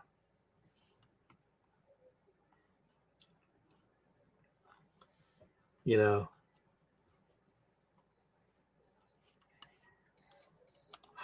ooh, time to feed the fire. Threw an Alyssa Wong book onto the fire. Next, I have the compiled works of Donald Cates to feed to the fire. Next, time is the fire in which we burn, Captain. Right. So that was 38 comic books, 38 floppies that we just reviewed. Thank you very much, guys, gals, and anyone in between in this grand spectrum of humanity that we celebrate here on planet Earth and beyond. Those were your comic books this week. And what's in the bag? That's right. Let's get back to... Hi.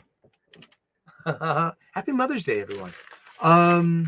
What's in the bag? What did I get from my local comic book shop this week? I spent about $30 at my local comic book shop this week. It's the ubiquitous brown paper bag that we get. You know, we call it the paper flat. And what do we got? Magnificence. What have we got? We got 1, 2, 3, 4, 5, 6, 7, 8 floppies this week.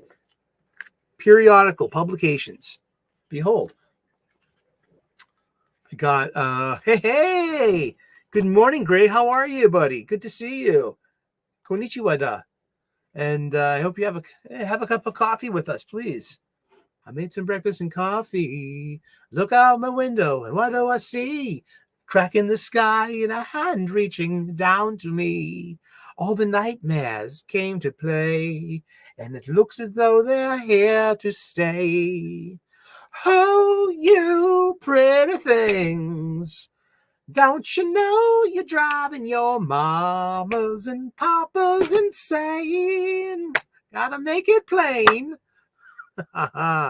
Coffee time. That's great. Indeed, huh? We've got funny books. Yeah. So I got Kneel Before Zod, number 5 of 12. Joe Casey, Dan McDade. Hey, look. Crisis on Infinite Earths, Part 2. Now on digital. I'll have to check those out someday. I love the art in this. I love the sequential panels in this. It's like he just had to do this with his own son, Lorzod. But now Zod has been monstered. He survived his latest ordeal, but he got burned beyond recognition. So now, I mean, I wonder if he got his pecker burnt off, kind of like Anakin that happened to Anakin Skywalker on Mustafar in Revenge of the Sith. That movie is always in arm's reach. I love that movie. As soon as his thighs caught on fire and ran up his back, you know what I mean? His pecker burnt off. That's just like, that's what they don't teach you that in school. It's called subtext. Look it up. But look, hey, look, an ad for some Poison Ivy. Some really good stuff. I was impressed. But yeah, so Zod is literally a monster right now. Kind of got like a gladiator kind of thing going for him. You can see a lot of similarities between him and Maximus in a way. You know, husband to a murdered wife, father to a murdered son, and you're not entertained. Look, Primo Real Estate, 2 pages. House ad. On Tom Taylor's Nightwing Swan Song. With Bruno Redondo. That's cool. But this thing is just, I love the panels. I love Like this is goes for the oh no, I'm coming to that. I haven't got there yet. Hi, Parker Look. What's that, Matt Bird? How you doing? No, I haven't gotten to that part of the show yet. I was going to end the show with that. And we're just going to go through our stack of comics, and then we got Godlike to get to. Indeed. Thanks for coming by. But yeah, this is really good. I'm glad to be tuned into it. What else did we get? I picked this up because I am a huge fan of Robin, and I'm a huge fan of just wanting to take chances on new stuff. And this is DC Black Label for $5.99. This is Junie Ba. He wrote and drew this, so it's got a very unique flavor. And I love it. I love it's cartoony. I love that, it's fun. It has this Franco-Belgian buoyancy of this I really liked it. Isn't that look at that? That's Robin. Look at that. That's Robin to me. That, the boy wonder. And yeah, he grew up. Ain't that great? Hey, what's up, Ronnie? Good to see you, man. I had a nice nap earlier today too. Did some spring cleaning. But yeah, I just really enjoyed this, and I'll be back next month for this. I will come back for this. What else we got? Wolverine 49, part 9 of. But check this out. Look at this ad for junk food.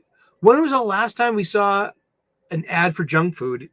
And it's got a great design too. It looks like an old comic book. Isn't that cool? Ain't that cool? We have, and this is for a one-shot adventure, multiverse role-playing game in stores. I like this ad too. This is about the art. Marvel, the art of storytelling. It's an online art course. Look at that. Those are superhero poses. I like that.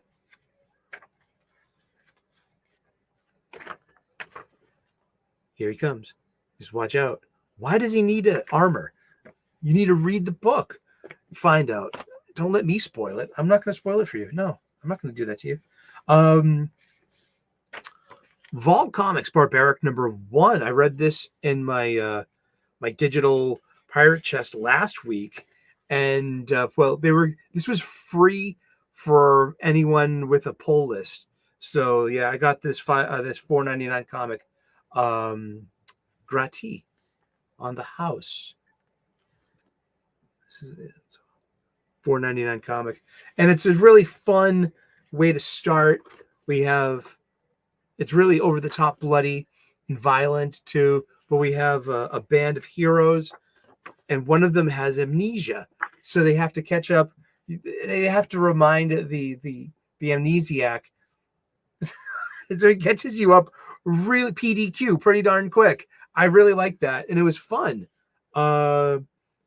Decent art, really over the top. It's just good stuff. Yeah. So if you want to take a chance on something, I'd suggest Barbaric #1 on Vault Comics. That's an indie. That is an independent comic book. Let's look at their ads. That's the only ad. Everything else is Barbaric in this. I don't think there are any ads in this book.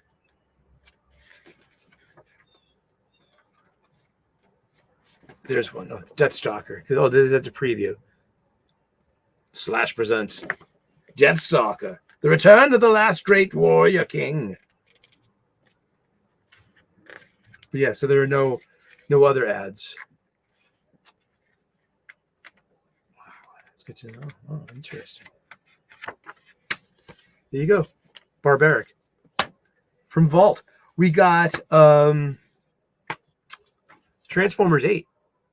That's Alita 1, everyone. Yeah, man. I liked it. Here are some of the variant covers. I kind of like the Thundercracker one.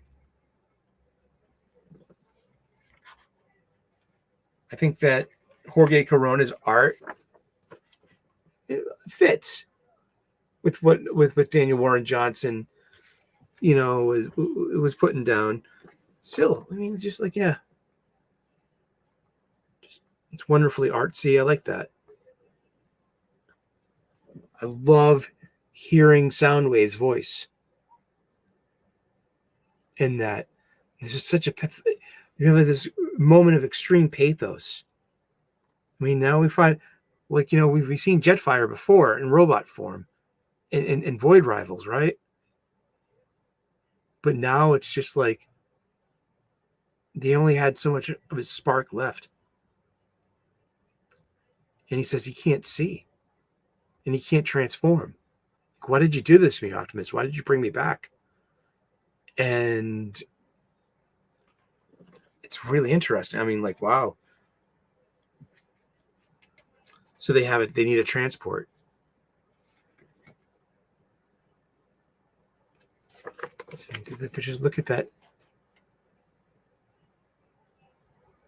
No, wait, don't leave. It's so dark, please. All right. I will sit with you for a while. But yeah, some good stuff going on in this book. If you like this kind of stuff, I mean, I do. I'm loving seeing RC hanging out with, with the boys. Yep, and there's Carly. She's just going through her own stuff right now. She's really pissed off at Wheeljack, Cliffhanger rather, for not taking his kill shot at Starscream. We get the Sacrificers, number 8. This is just good stuff.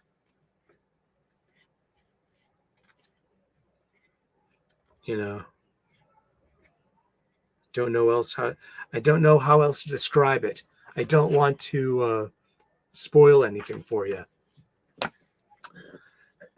Now it comes to Energon Universe number 1 for $3.99. All right. I would have rather have had like the Tom Riley Baroness cover. This is literally the Free Comic Book Day book I got on Free Comic Book Day. It's the same content. It's the same issue.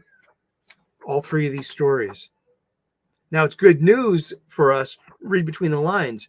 Joshua Williamson will be writing Codename G.I. Joe. And this sets up the G.I. Joe teams and their future. This is good stuff. To be continued in G.I. Joe. This is a great cover by by Daniel Warren Johnson. It actually happens inside the book.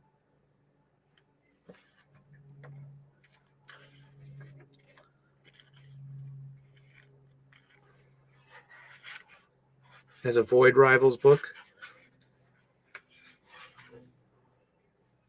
And then it has some tie-in stuff too. What happened to Megatron? Where is Megatron? Megatron's is believed. Megatron is being tried to. He rejects being Globulus's property. Who is Globulus? The leader of Cobra La. Oh my goodness! And we have The Last Mermaid number 3. Really good art. Yeah, for digital stuff,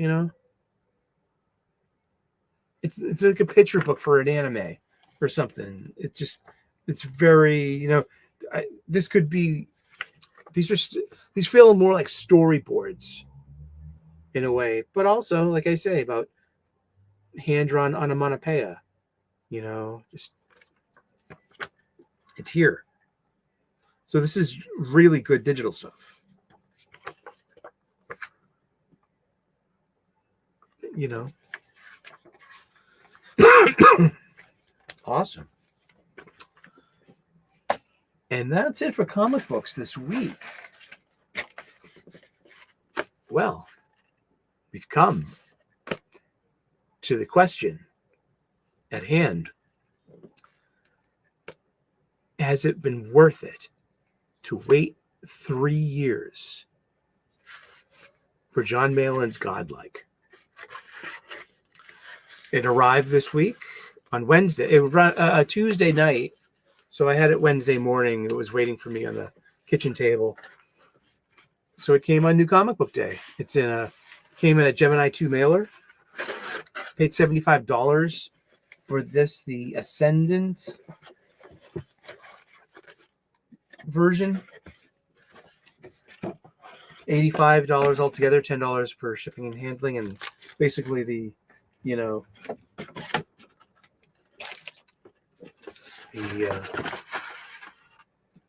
Gemini packaging itself. But this is great. It has a quote in the bottom of the slip. I wonder if this is from Malin himself. Bao weep, grana weep, nini bong. That's from Transformers the movie. The Junkticons. Here it is. John Malin's Godlike. The Romulus Saga. Godlike, Book 1. Malin. Perfect binding. Decent size. It's from Secret Door, LLC. I wonder if that's, Godlike, Book 1. Printed in Canada. And here's your indicia.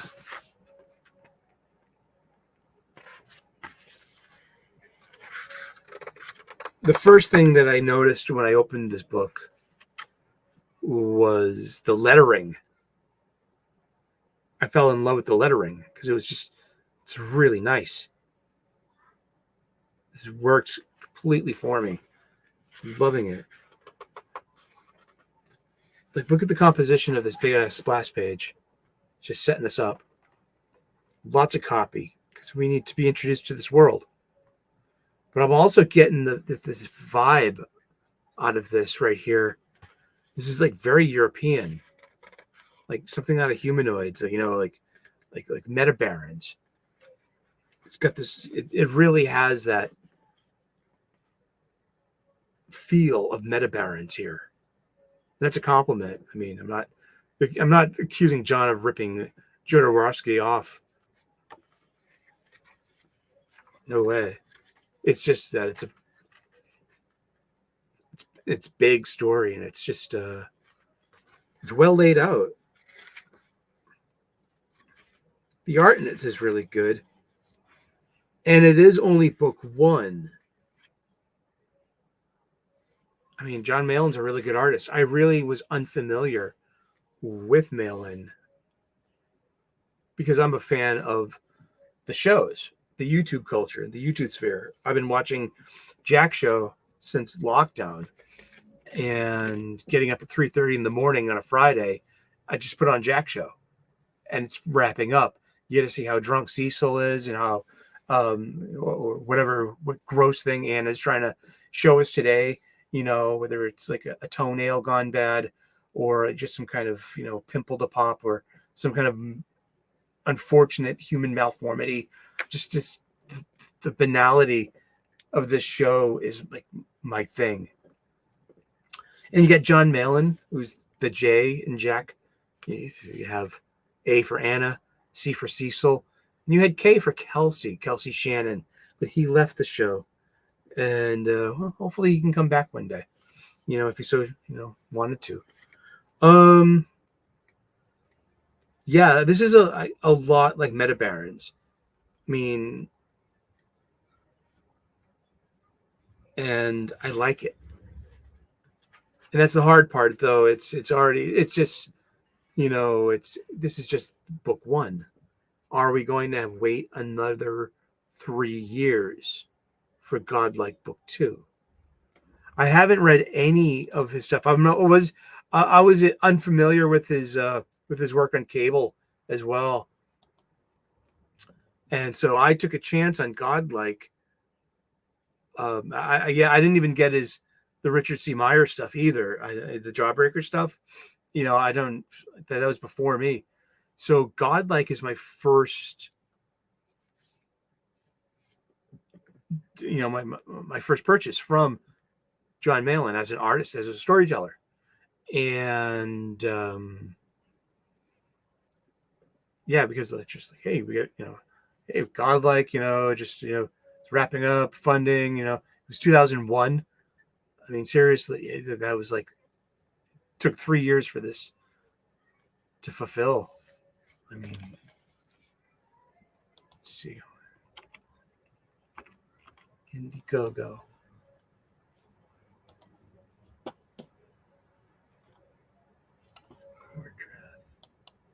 Gemshock.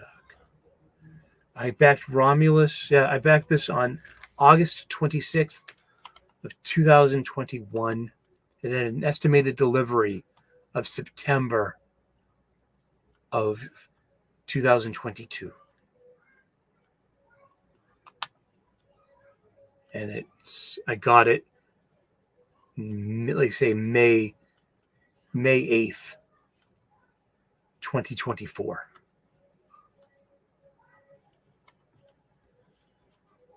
Close to 3 years. 2 years, 9 months, something like that.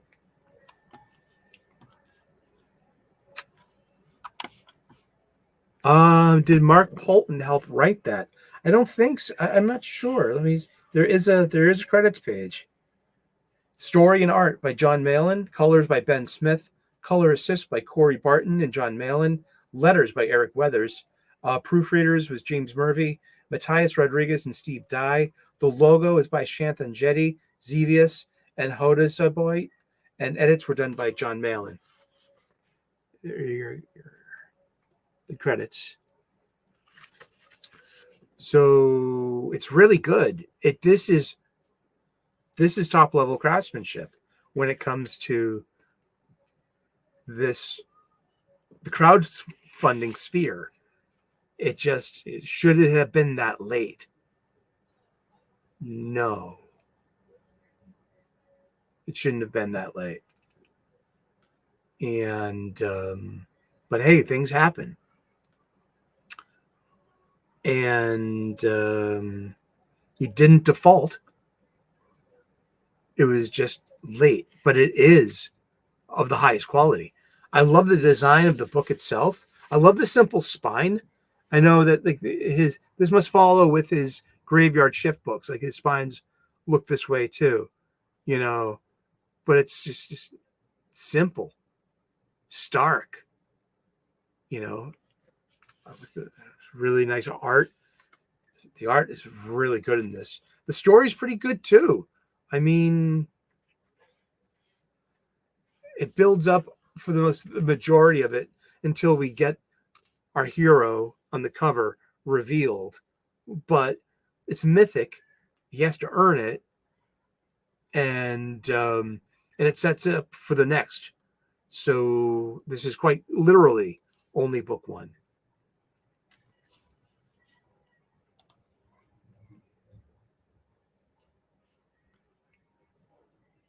Continue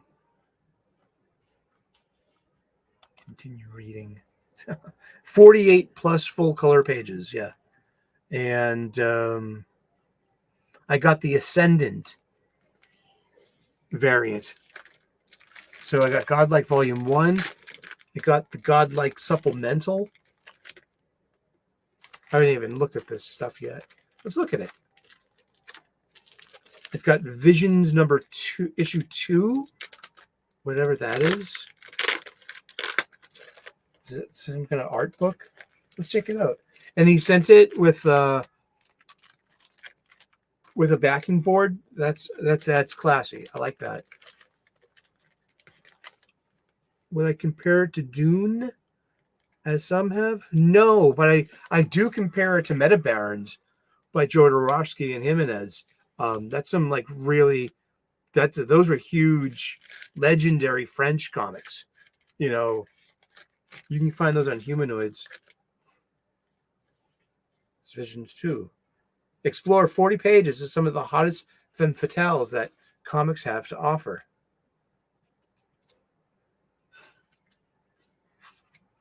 Interesting. So it's every page is a different chick.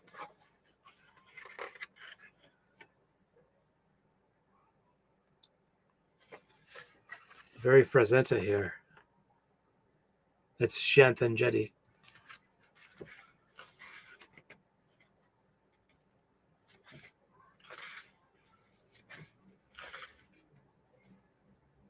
Anyone else I know?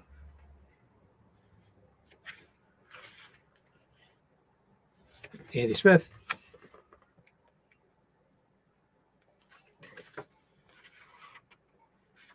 Oh, Kelsey Shannon. It's a nice double page spread.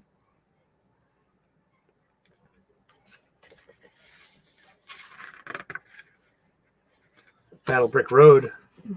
Eric Weathers did the letters on Godlike. Really good stuff. Yeah, it's weird. Lettering is like sometimes it's a very lettering is very important in a comic book. Yes, and bad lettering can only bring down your experience. Really good lettering though, it's sublime. It really raises the game. I think. And yeah, I haven't. You know, I don't have many outstanding orders. I'd have to go into my list and some Narwhal, ladies and gentlemen. Pearberg, the artist known as Narwhal, love his stuff. He's digital done right. This is nice. Here we go. Ladies and gentlemen, Phantasma from Johnny Phantasm, art by Patrick Parnell. Oh, back before the schism.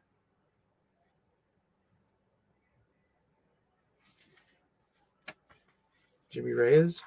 That's nice. One of my personal favorites is Ragna from Fiendish, and that's by Irene Strakalski, a.k.a. Rini.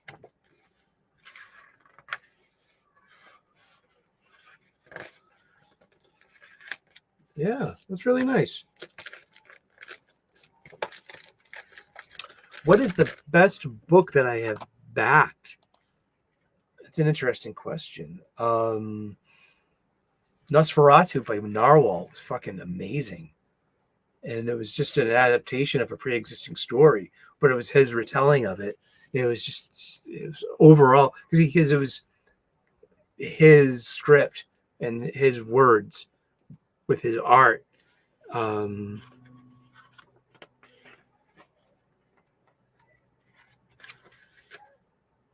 Oh wow, story by John Malin, this is the script by John Malin and Mark Polton. All right, and this is Godlike Supplemental Book 2. This is called Engine.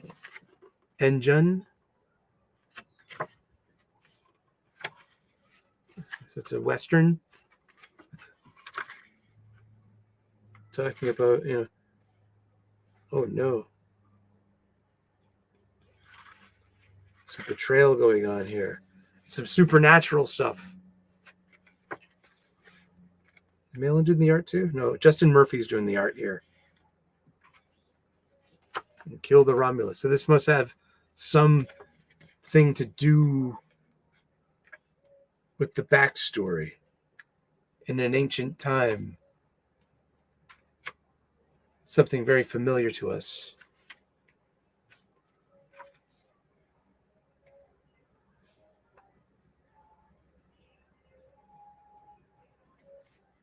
This is Lords of Abaddon by Von Kloss and John Malin, script by Von Klaus, art by Brett Berkeley and Clayton Barton. So it's another one. And yeah, actually, I've got the first 4 issues of that. And I might, do I get 5 and 6? I don't know. Yeah. Do I have to order them separately? I have no idea.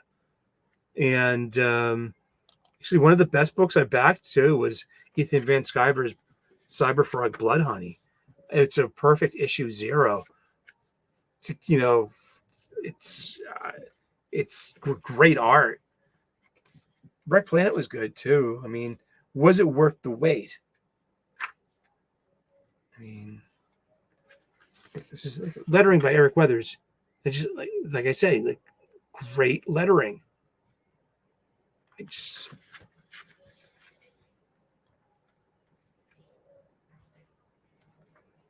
So yeah, this godlike stuff totally has the feel for me for Meta Barons. That's a yeah, that's a compliment. Yeah, I'm gonna put that back. I did back both of them. Yeah, actually, I backed. Part of the reason for me backing Inglorious Rex because I got I got my copy of Starlight Cats with that, and that was important for me to get because that was a gift for me to one of my best friend's kids, who was like, got 3 cats. I thought she would have, and she's an only child too, so I thought like perfect for for this reader. She ended up loving Starlight Cats. I loved Inglorious Rex. I've ordered 2, and I hear that he's shipping this week. This also came with stuff. We got trading cards.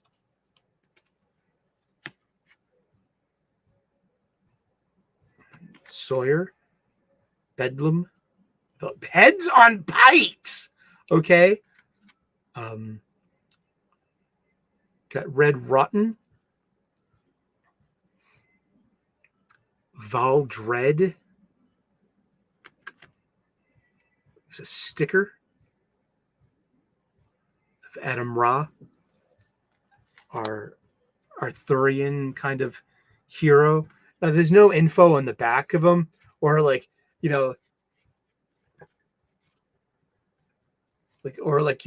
RPG hit points and shit, and and here is just a bunch of art that came with it. This was like the so this was the $75 Ascendant version.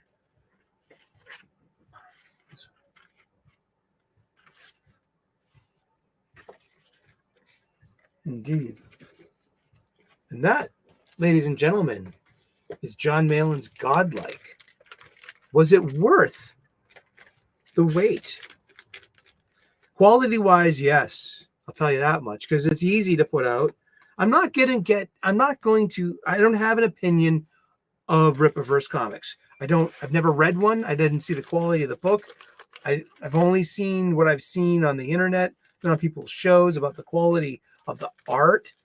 He's just starting out too. I mean, so there's only so many, so much knocks you can give to but yeah, so give it a score.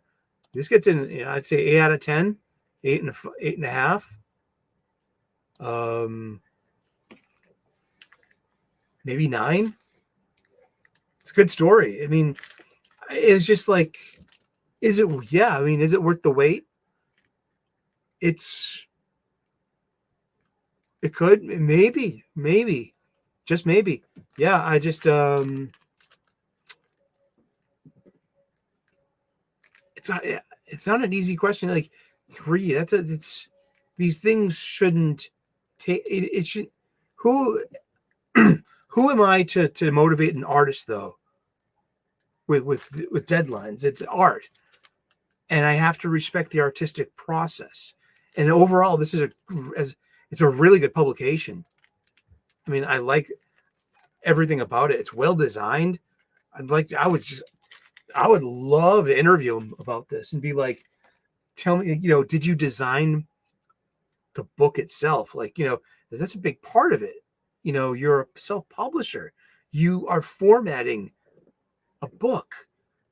This is like a design needs to be pleasant to the eye and inviting. Bad design can ruin your book. Just as sure as shit as bad lettering and bad, sound effects. Shit like that. One for knocking that rip. I'm not. Yeah, I mean, I don't know. I didn't see their.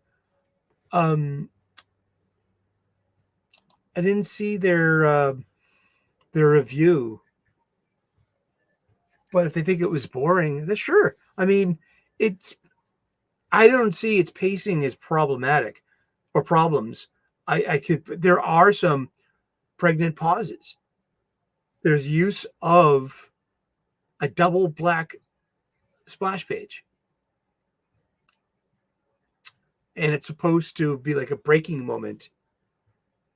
Do I watch whose appearances on Ballers? Malin? He's on Ballers a lot. I watch him mostly on Jack Show. And he shows up on Cecil all the time. He shows up on Ethan all the time, too. And I watch, those are the shows I watch, really. Like, I watch, Ethan being Ethan. It's kind of stupid stuff. And I fast forward over a lot of the Civil War shit. But there's like, it's still the kind of stuff I like to listen to. They remind me of like me and my friends hanging out, busting balls, talking shit to each other. It's charming, and also they're really good at their jobs. Ethan's stuff is good. And this Godlike by John Malin is really good. So I think you can still pick it up. I think Malin has a thing about scarcity. He does limited runs. He doesn't really, have a backstock to sell. That's part of like that's his charm. What he wants to do with, But yeah, I backed this book on August 26th of 2001 for $87. It was the $75 Ascendant version with $12 for shipping and handling and the Gemini mailer. And I received it, let's say May 8th, 2024. It didn't ruin my day waiting for it, and I have like, just my story about like, I reached out to John using the Indiegogo messenger because I didn't want to air my shit publicly, I guess. What I wanted to do is I wanted to switch it out with the Dale Keown cover. But in order to get the Dale Keown cover, I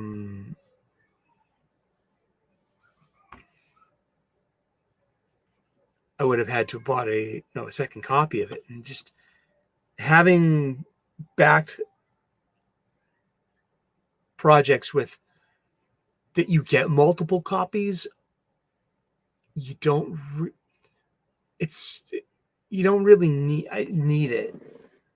I found that like, I like to back at higher ends. See, I feel like a real patron of art. I do. And they wouldn't be possible without us backing them, which is that is, was it worth the $87?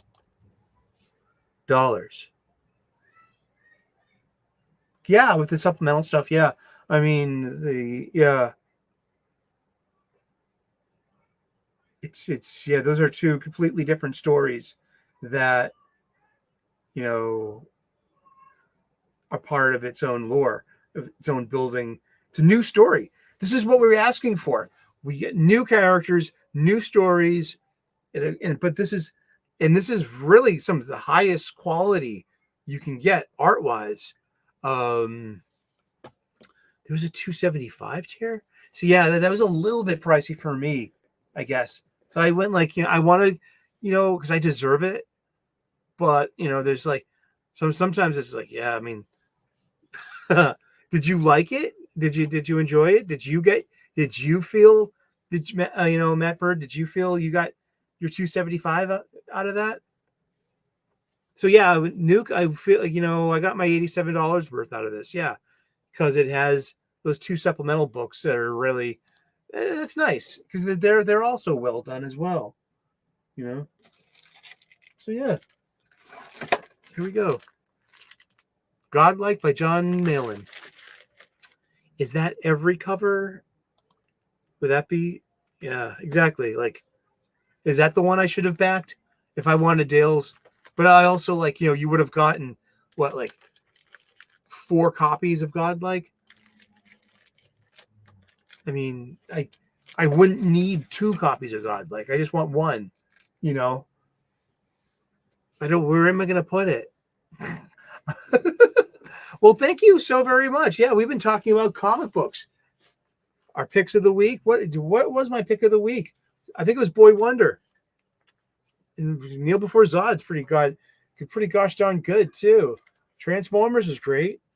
Energon Universe was, wow, that was the exact same book you got for Free Comic Book Day. That is so interesting. That is so weird. Wow. I know. But yeah, Boy Wonder, Black Label. This was fun. This was good. And I really enjoyed it. And thank you so much for tuning in. Please like and subscribe if you haven't already. I would love to earn your subscription. We talk about comic books twice a week. So join us again on New Comic Book Day on Wednesday at 4 p.m. That's when I'll be hitting my local comic book shop. And I'll let you know when I'm picking up. When I'm at my LCS. He hasn't sent the higher tiers. I think, he's been busy in fulfillment mode. So yeah, and just it's one thing to get it, drawn, printed, proofed, then printed, and then you have to fulfill this stuff. And if you don't fulfill it yourself, that is really cutting in to your profit margin. Seriously, this is like literally mom and pop shop stuff. This is like it's so I wonder how something like Ripascend will do. I'll let you know when I get my copy of J. David's Achromatic Chronicles Green. I need to eventually back that when it's up and running. I'll let you know. But thank you so much for tuning in today. We will return on Wednesday with more comic book stuff. We also are the home for tactical and practical spirituality, and it starts and then try a gratitude list. It might improve your life drastically. I really want to pay that forward to everyone else in the world. But thank you so much for hanging out with the live stream. It's time for me to get some supper. I am starving. Okay. Well, I got to go. God bless. Namaste. Good luck. And we will see you again in those funny pages. All right. Ciao.